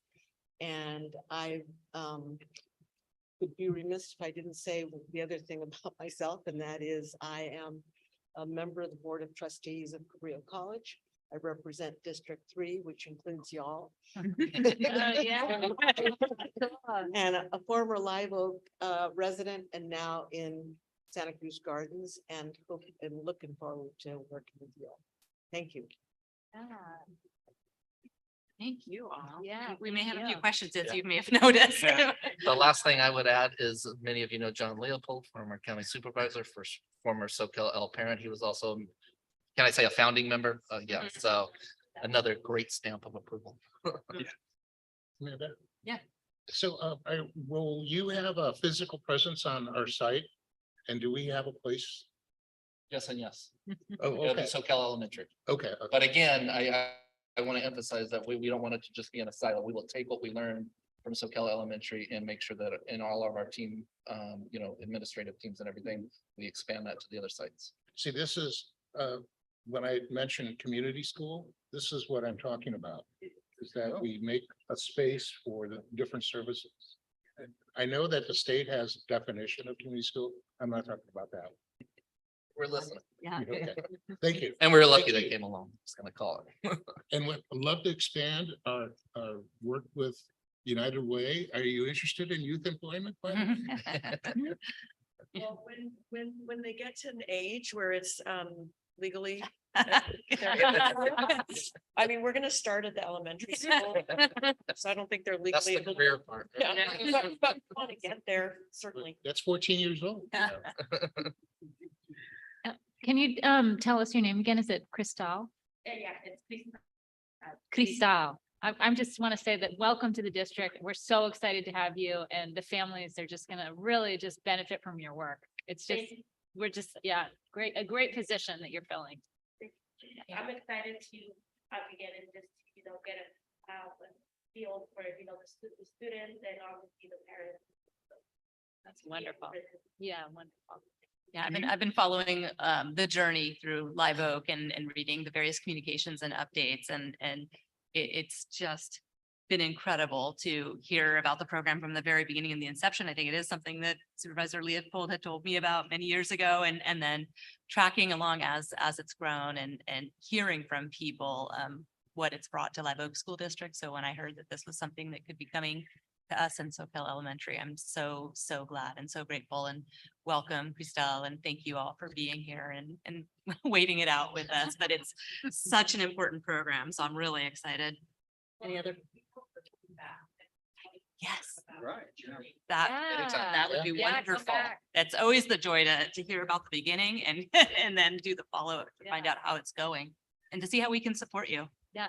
We promise it'll be warmer. Yes, it's not always like this. Yeah.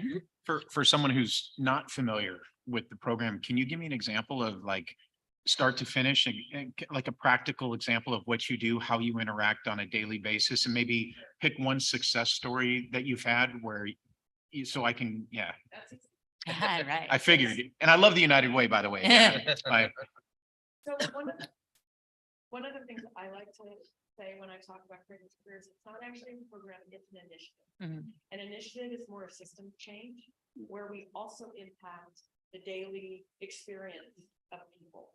So that's important. Because we're there for the long haul, so there is no end.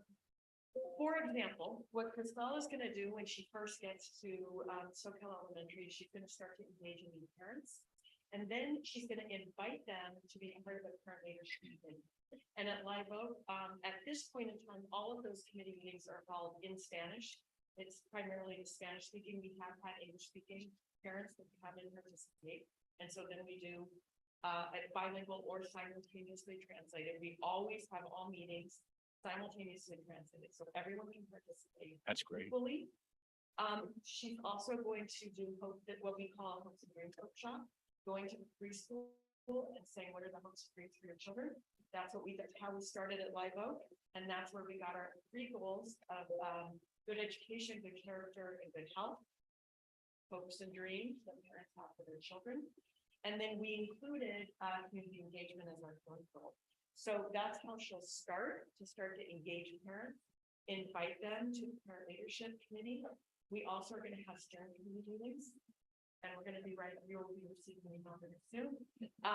Starting to plan those steering committee meetings to identify who from the school will attend, community partners like First 5, Cabrillo is going to attend, hopefully the health department, County Human Services Department, San Diego Community Health. And we all look at what do the parents want? We're going to ask the parents what they want, and then we will all work together to bring that so that the parents can start to be engaged and get their needs met so that their families are thriving and their kids are thriving.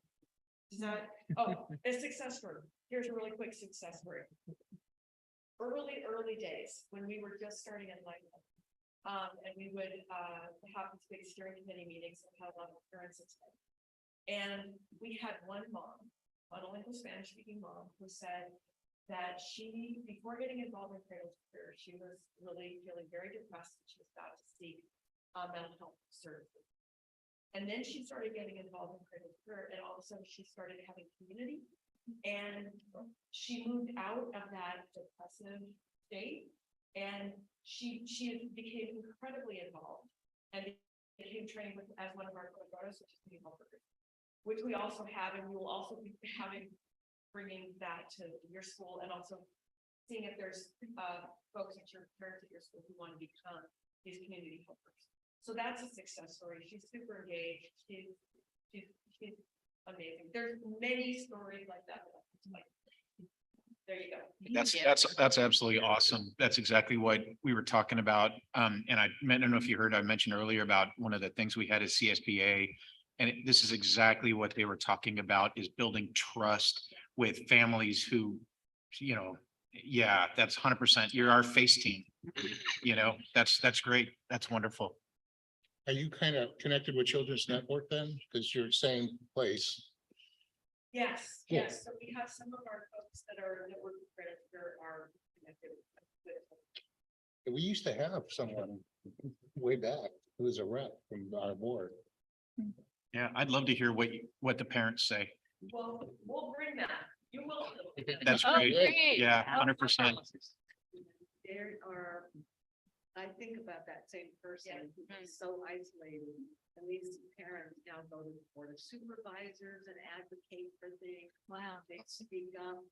That's what we want. Yeah. Yeah, they've created new partnerships like with Parks and Rec in our district. It's been amazing. Watching, and these are primarily women, watching them find and use their voice in a really different way.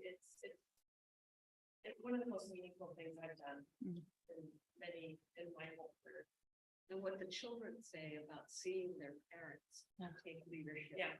I think that's all part of the is we have an annual event where there's children and, kids really resonate to seeing their moms especially. In leadership. That's empowering. A whole new generation of women leaders. So one more story, sorry, that's still involved at one of our annual gifts, was speaking in a microphone in Spanish to 100 people about her breakout group, and her son walks out and sees her and then tells me later in the face, all that. Like, that's what he thinks. Fast forward to, that was, I don't know, 5 or 6 years ago, fast forward, that student, the kid, is now at Shoreline and just ran for an elected office. And I just want to believe that there are some dots that kind of watching his mom making it. You bet. More later. Thank you. Thank you. Worth the wait. Yeah, absolutely. I don't think there's any, I don't know if there are any other questions about that from the audience. Thank you all. We're good here at the table. Anything on email? Nothing on email. All right. Well, we are so thrilled to be considering the approval of the MOU to make it happen.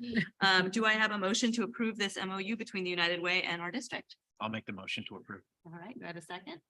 I'll second. Go ahead. All right. Thank you. All in favor? Aye. Any opposed? No. Thank you. Officially, thank you very much. We're very excited. And again, thank you for hanging out with us for so long. Take good care. Okay, a couple more action items. We are going to scroll back up to item 8A.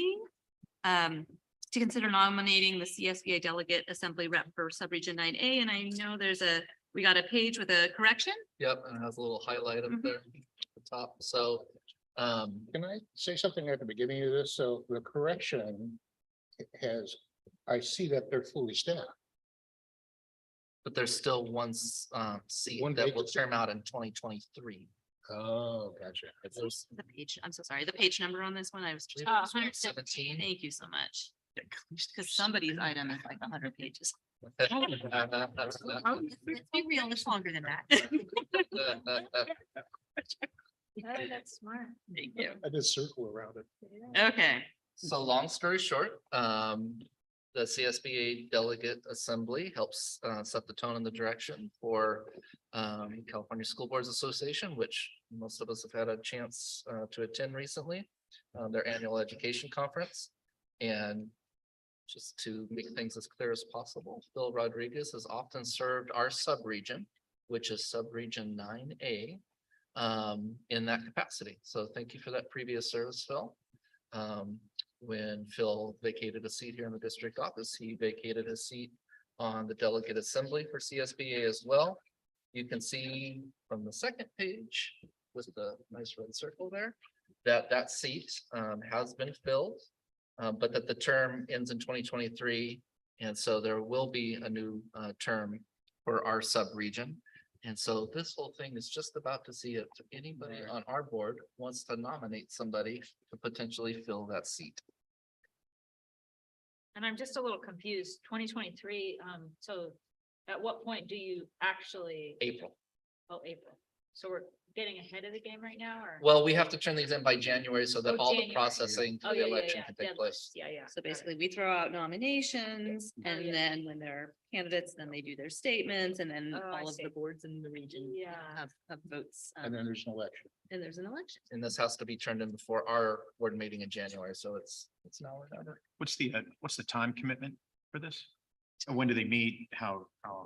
Defer to Phil on that. So if you're meeting in May, we have a meeting in Sacramento. And it's a all day Saturday and half day Sunday. And then CSBA, wherever they're gonna have it, here, San North Francisco. or San Diego. You go in a day and like a day and a half before everybody else. And it's like an 8-9 hour day of meetings. And then the next day is like 5 or 6 hours. Gotcha. Thanks, Phil. I have a question. Does anyone know if Mark Becker from SUESD, who's in the term that's up for 2023, does anyone know if he's interested in I continuing did to not serve? know. I didn't reach out to him. Okay. So I'm thinking he got appointed because Deb was not on, or me, because I wasn't in that. And now Deb's not on either. Right. Yeah. Okay. I know Mark from SCSBA, so I didn't realize he was on there. I could have reached out to him, but I didn't realize, if he wants to serve again, that's great, but I just don't know. But do we have any nominations here? Anyone want to nominate themselves? Well, that's true too. I think the key thing to consider is if anybody on this board. is Yes, interested. yes. I think it's a great service. I've learned a lot from Phil's reporting out on everything that happens at CSBA. The time commitment is not something that works in my life, but if anyone it would. Phil, are you interested in considering serving on the delegate assembly again? And even if it doesn't work out, I'll try to get the ledge and the legal report from those guys. Did you guys get those? Yes, Oh, okay, so you don't. yes. A PDF, I believe. Well, I'm certainly happy to throw out a nomination for you if you would like to be considered and Thank you'd you. like to put your information out there for all the boards to consider at their meetings. Any other nominations or anyone wanting to self-nominate to serve on delegate assembly?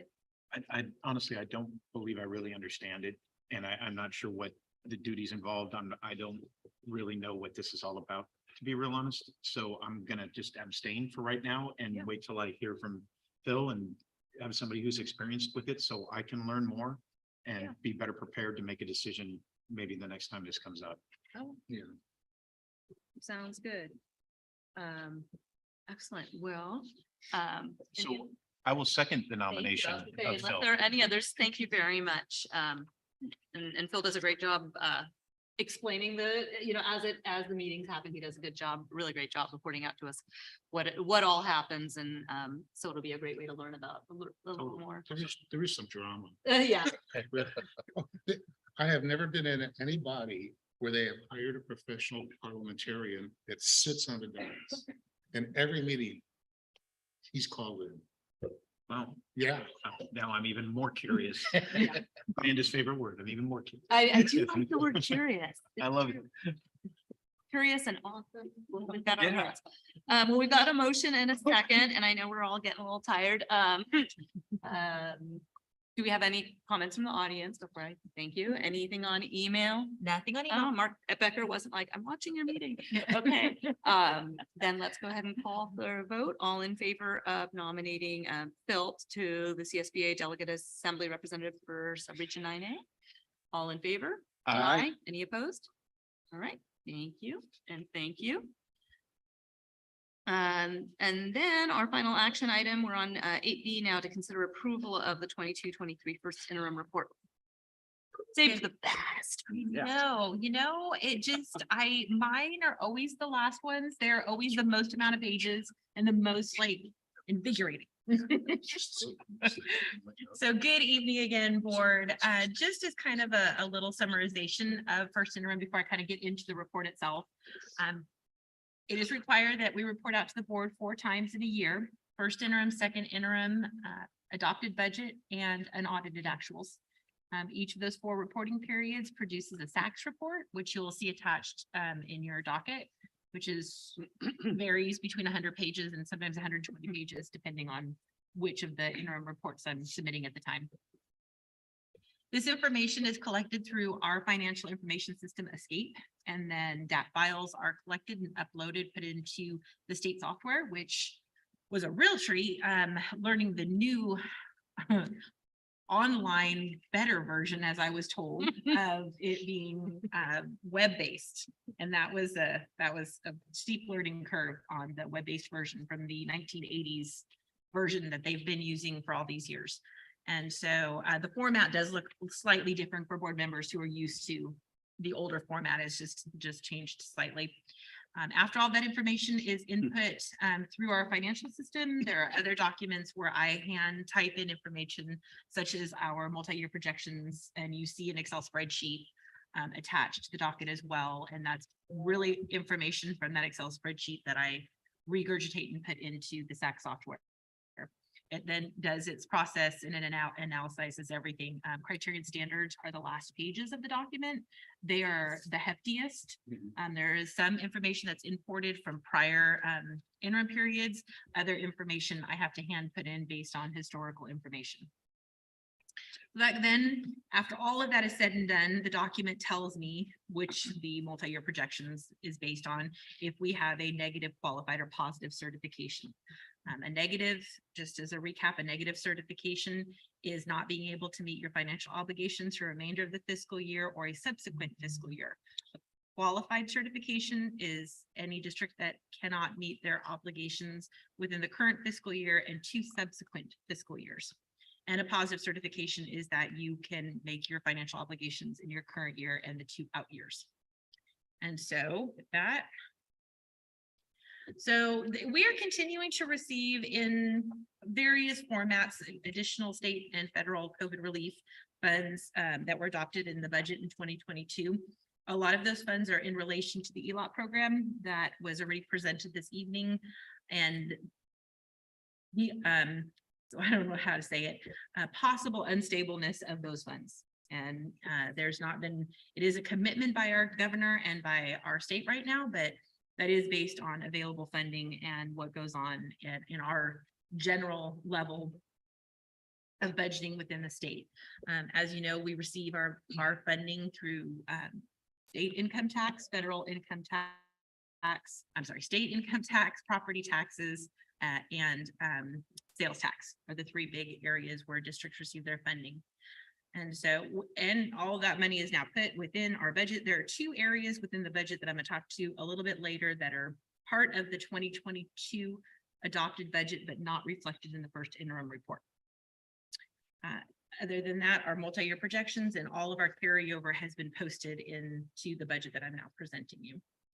So add-ons to the budget that were not part of the original adopted budget at the time that we didn't have the information is a transitional kindergarten add-on through LCFF funding. This is a add-on to ADA. So for every ADA we get, it's $2,500 in addition to our ADA that the TK students that are of age that we've entered that generate ADA. So right now until 2 more years from now, you know, there's still that gap in funding for our 4-year-olds, some of our 4-year-olds. But those TK students that do qualify, the state has added on additional add-on, and those funds are to help supplement either the hiring of additional teachers or additional aides within the classrooms. A part of the requirements of the TK program is a 10-to-1 ratio, and meaning not to teachers, but to adults in the classroom. ADA mitigation through LCFF calculation. This is if a district implemented during COVID era short-term independent study program and followed all of the audit obligations that required. And so there is, in our case, the calculation comes out to a one-time payout of roughly $300,000. And then an increase in our LCFF base funding by $2.4 million for the current fiscal year, and that's based on the augmentation and the additional COLA. Additional funding still to come. These are the 2 areas that are not reflected in the first interim budget: art and music discretionary block grant and the learning recovery grant. Mainly because they did release how much the districts are receiving in this funding, but the art and music discretionary block grant must be approved. Our plan must be approved by the board. So we still need to get further input on that plan before we present it to the board. At that time, then we'll put it in the appropriate areas of the budget once it's been approved by the board. What board? I'm sorry? Us, the board? Mm-hmm. Okay, thank you. The learning recovery grant is another roughly $1 million. Ironically, they're about the same amount of money, but they're based on 2 separate formulas. And so the learning recovery grant is very specific in what those monies can be used for. And they both have time limits on spending, but I believe they're through 2026. So we still have plenty of time to implement those programs. Would you expect that money to return after 2026, or is this a one-time? These are both at one time. One time? Thank you. Our STRS and PERS contributions will continue to increase. That's why I've talked about this, I think, since Hardly. Was at my seat. They just continue to go up by statute, and every year that's built into our out years in our budget to compensate for the district's obligation to pay the higher pension funds. The district, hopefully, I mean, they continuously talk about stimulus packages and buying down the debt, as they call it, but currently in the adopted budget, and as far as I've been able to tell, the budget coming up, there's no indication that buying down stirs and purse is within this governor's budget. Child nutrition services. This is my favorite slide. I'm going to have to say this. Does not require a contribution due to universal feeding. I think we will actually be in the position. So with universal feeding, the state is picking up the larger chunk, whereas the federal government always picked up the larger chunk of the free and reduced funding. But now that the state implemented universal feeding, our federal monies have reduced and our state funding has increased. It's increased so much because our population of students being served has increased so much that we might run into the problem of having to do a plan on our excess funding that we have in reserves. So if you have more than 6 months of operating budget, you have to do a plan for spending down on infrastructure. So that wouldn't be for another year for us, but I've in my lifetime never seen a CNS budget that's able to do that. So I'm pretty excited and quite proud of our small team, respectively, if you think about how many meals are being served a day. It's amazing. Sorry to interrupt. Is that specifically relating to child nutrition services? Okay, correct. Can I just, in regards to nutrition, just one of the things my kids, they couldn't stand that. They didn't like the food that they were getting every day. I would still have to pack them a lunch because they wouldn't eat the food here. They told me that the pizza was thin cardboard.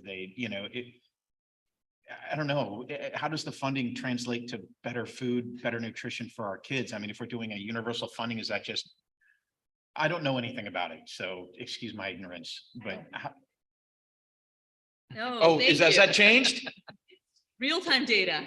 Wait, no.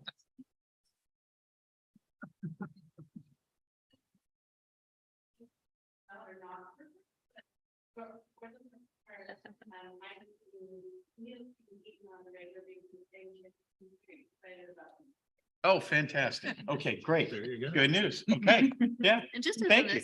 thank you. As an aside, I've noticed we've got some interest in child nutrition. We talked about the committee. I know we have a new director coming in. So I'm imagining that at some point later in the year, in the spring or whenever it's appropriate, we'll have a good opportunity to have like an agendized discussion about our programs. Oh, that'd be Yes. great. Thanks, man. Yeah.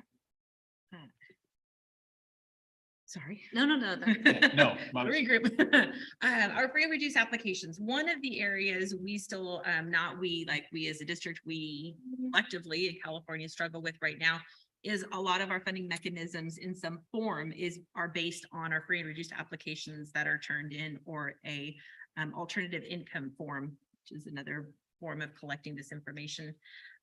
Having families fill out these forms has become a challenge for all districts right now because of universal feeding, and there's no I don't want to say incentive, but it's very hard to get families to want to fill these forms out. We've tried multiple different things. I've talked to my counterparts throughout the county and conferences that I go to. Where it needs to lie right now is advocacy and changing that. Like, our funding should not be based on this, because there are the families that have a need, but that need is now being filled by receiving breakfast and lunch for their children.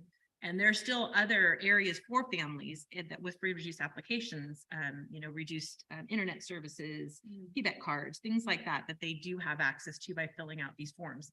So I'm hoping in the future that is going to be part of the funding mechanism change that will happen. That being said, we did pretty good. We collected over 800 applications, which was like very good for us. When you think about that's 800 applications, we have, just over 1,600 students, but that's families. So turning in applications. I mean, I give it to all staff. They worked hard getting families to turn in applications. How many hours does it take to process? It takes a lot of time. Yeah. Yeah. My assistant is the one who processes all the applications. And so, yes, they go into our point of system, our point of sales. So, but it's all worth it. if they turn in the applications. And so again, with some, without some state intervention, these programs will still continue to struggle, aside from CNS now doing very healthy. Our unrestricted unassigned reserves are up, and that is, we knew that was going to happen based on the final outcome of the adopted budget by the state and putting in all of our shore up of all of our accounts for first interim. Some of those were the COLA being increased just slightly to the 6.56, the augmentation going up slightly to the 6.70. Our current enrollment is 1643, but our current ADA is 1493 with a current attendance rate almost at 91%. In normal years, our attendance rate would fluctuate between 95 and 96%. So this is huge to have our ADA. Declining enrollment is hurting, but the loss of ADAs where we're losing our money. And there really is, not for the lack of the sites doing everything that they can with independent study programs short term. We have kids that are sick. There's many bugs going around out there right now, and we don't want sick kids at school. And when kids are sick at home, it's difficult for them to be able to complete independent study packets. 91% is actually pretty good from some of the research I've been doing. So I'm very proud of that. It just will continue to see that decline in our LCFF funding in the out years because of the continued dropping of our ADA. Again, enrollment projected decline in the future. We are in declining enrollment ever since our solid year of 1920, where we had our highest enrollment, our highest ADA. We've been holding on to that one for a few years, but we are in continued declining enrollment. Our state is in declining enrollment. Our county is in declining enrollment. Every district is basically in declining enrollment right now, which our attendance rates are projected to stay flat. I had hoped to see a jump in a bubble in our attendance rates in 22-23, but just based on the data that we now currently have, I've pulled those numbers back down slightly because I don't see that's going to increase as much as we had hoped for. Do you think that's, I'm sorry, do you think that's primarily because of like just the cost of living here? I mean, it's harder for young families to move into the district, or what do you attribute? Or what do you think the contributing factors are? Well, if you're speaking specifically to the ADA drop, that is just due to students being out for illnesses. No, not that. I mean, declining enrollment and why, we just don't have the kids coming into the district. Into the county, I mean. Yeah. Into the state, county, all the way down. I mean, the Cost of living is a big variable. Lots of other variables too. Okay. Yeah. You have a lot of people leaving the state of California, but not as many people entering the state of California as you have in out years. You have a lot of people who have moved into the state without children. You have housing. We have the house across the street from the district office is listed for $1.8 million. So very hard to buy homes here. Yeah. And especially with big families. So. And again, through natural attrition, we're projecting some certificated positions for 23-24, possibly because with declining enrollment, obviously that's through natural attrition that you would have less students, so you'd have the need for less teachers. So that's inevitable with declining enrollment. The possible impact of COVID relief funding expiring, the reduction of 3 FT integrated arts positions. Those positions aren't currently filled to capacity, but they're still budgeted in our budget. So that could have an impact in the out years, depending on how the district budgets its remaining COVID relief money for next year. And then the reduction of 3 FT in counselors based on the fact that our counselors are funded through our relief funding as well currently, and the diminished resources for technology. One thing that did come from all of our pandemic monies was a really robust technology upgrade for our district, which was great. We are on a really solid replacement plan right now for our technology to make sure we stay ahead of it. So it's still built into our budget, but when years get tight, some of those things have to be pushed back a year or two. But right now we're looking really good in our technology. And because I love the quotes, you can't go back and change the beginning, but you can start where you are and change the ending. And I find that very appropriate for this budget that I'm presenting to you this evening, based on the last budget I had to present to you. So from today moving forward, we are going to see the change. And with that, if the board has any questions, and a big thank you to all of my staff as always for all of their help in this. And a huge shout out to my new director, who I'm very excited to have on board in the business department. Oh, I'm sorry. And in your docket, you do have the multi-year projections. And so I just wanted to touch base on that because the biggest part of those is the yellow line that we like to talk about. That is our unassigned unrestricted unassigned ending fund balance. And as you can see at the end of 22-23, we still have a large ending fund balance as well as 23-24. But in 24-25 is where you see the significant drop in our LCFF funding, going from 18.3 million and currently projected to 17.5 million projected in 24-25. And that is a direct correlation to the rolling average of ADA funding kind of catching up with itself in that third year out. And you can see at that point we're deficit spending by almost $1.4 million. And that's starting in 25-26 is where the district will have to really look at if we do have enough in reserves to continue at our current levels. But currently, we do have a positive certification based on this budget. This budget also, I should say, has all of the raises and compensation packages that the board has previously approved are all reflected in this budget currently. So with that, anybody has any questions? All right. The arts and music discretionary block grant, that's for during school hours, right? That block grant is very discretionary. They call it an art and music discretionary instructional material block grant, but it doesn't have to actually be spent on those areas. It is very, very open. And I think part of the reason why they made it such a broad grant is why they attach that the board has to actually approve the spending plan for those funds, because they are much broader than any of the other funding that's been presented by the state. You sure gave it a tantalizing name. I know. They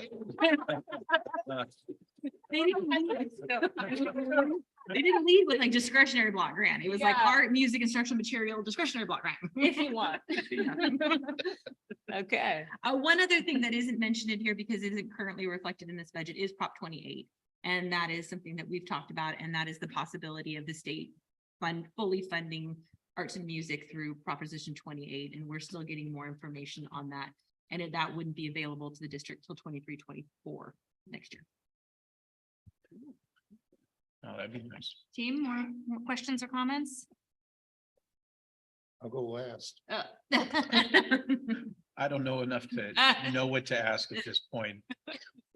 This Okay. is, thank you for all the hard work, obviously. I mean, and I love that it's a positive. You know, that sounds really good. Right? Compared to the other two alternatives, yeah. It's a, I give this presentation with a happy heart tonight. Yeah. Oh, that's a ringing endorsement. I like that. There's a lot to celebrate. There's a lot of good news, Mhm. but you also always give us some harsh reality of what's coming down the road. Right. And that's good. We need to know, Yeah. we need to have the balance and part, all right, we've got to have that oversight and always be thinking ahead, 30,000 foot view. What are we doing now and how's that going to affect things in 5 years, 10 years, 50 years? So thank you for that. Yeah.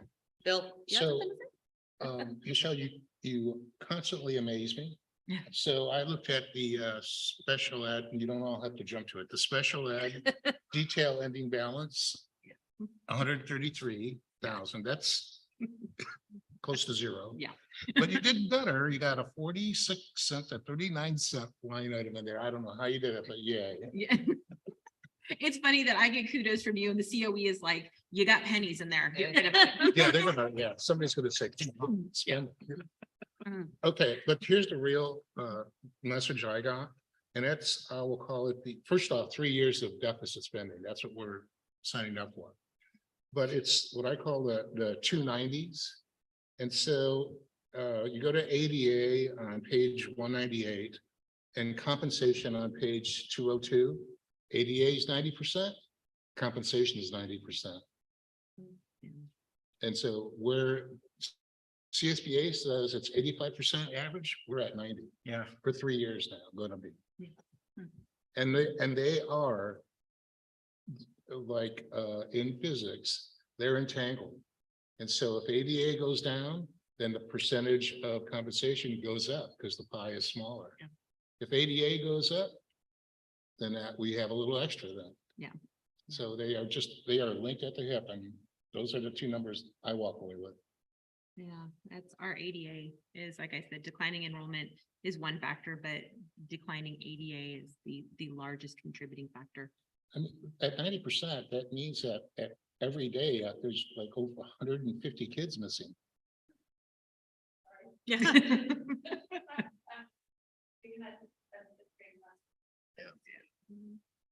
Wow. That's And this- this- Is that all, those from you think that's, It was an outgrowth of, you know, of outbursts. wow, wow. Yeah, these are really, And is really that at different 27? times in These terms are of like 27, attendance. 28, and it was down to 7.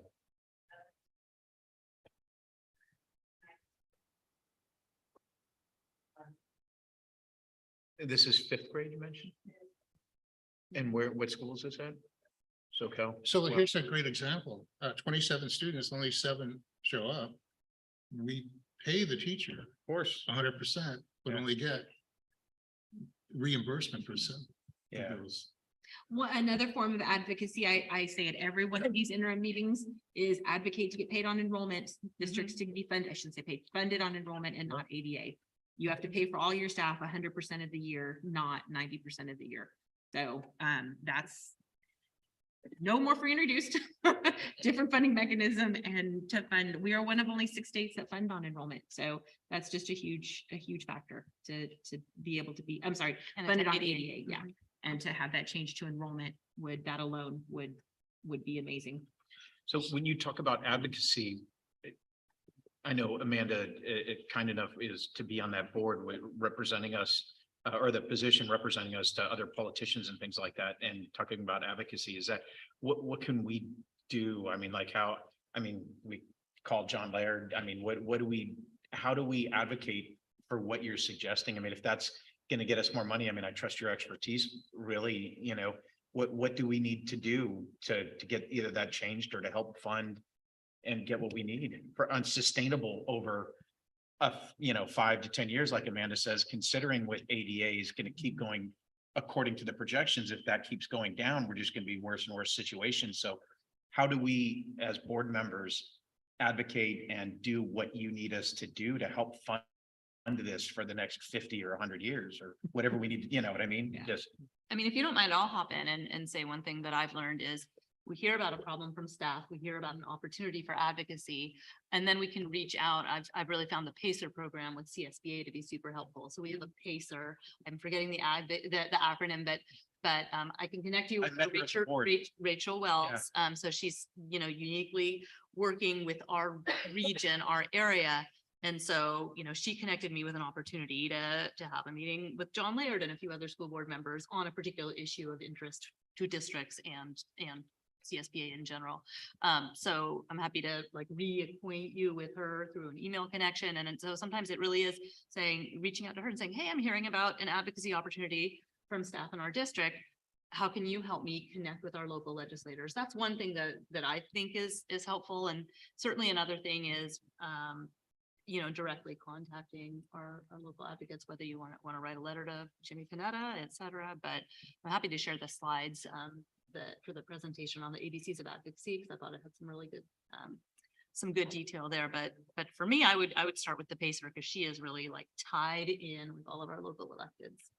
that'd be great. One of the meetings I went to was, it was all about the politics, and they specifically mentioned that John Laird is, he comes from here. He's a friend. He's, the CSBA considers him, I don't know, somebody for schools and to help fund California schools. So he seems like an easy mark, He's an ally, that's for sure. Yeah. Yeah, so I appreciate that, man. I mean, if I can send a letter or an email or phone call, I mean, God, yeah. So we have a ledge day, and that's when you would, CSBA, that a lot of people run up to Sacramento and pound on the desk. But here's what I will tell you. It's called I'm- Ledge. Legislation Day. Yeah. Legislative Action Day. Yeah. And I think now it's Yeah, you It's gotta. legislative remember- action week. Remember, I'm new. You can't say ledge day. You gotta tell me the whole thing. I'm struggling with half the acronyms as it is. So on advocacy, I've been on the delegate assembly and pretty much all the time I've been on delegate assembly, I've been advocating for ADA to be changed to enrollment along with the other 200 and so plus board members that are there. And now a decade later, nothing's happened. And so I changed my tack and I asked if we can get the finance department state to get budgeted on population. So that'll change every day. Yeah, yeah, that's interesting. And I would say Laird is ask him, you should be budgeted on population. See if he likes that. Yeah. I am noticing that it's about 10 o'clock and I know we've got some agreements around how late our meetings go. I don't want to I'm done. cut us off from the discussion, but some of it I know we could kind of continue in a different venue as far as the advocacy piece. Are there other questions from the board specifically about the presentation or approving the first interim?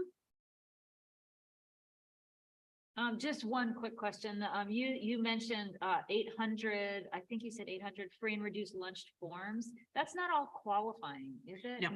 No, it's No, just that they turned it in. They did, which Yeah. again, like I Which said, is a is high amazing. number, like you're saying. Yeah, So, it's just amazing that, Yeah. that we got, that much Yeah. community Yeah, feedback. yeah, thanks. Yeah, I noticed and appreciated the extra outreach effort. I'm one of those people who actually needed a text to remind. So thank you.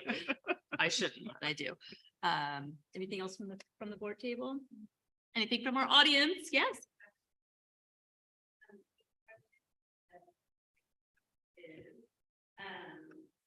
The state revenue projection, you expect to have any anticipation of there being more income.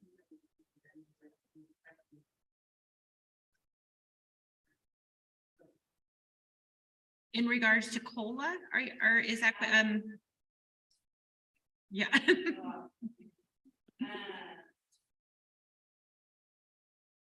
If I remember it correctly, when we were looking at the budget last year, we were looking at state projection for, in the end, the amount of money that we received actually was far greater than we were expecting. And so the question is, do we anticipate the state to be far hopeful?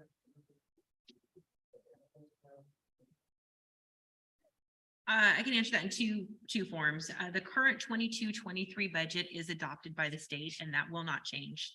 That's in statute.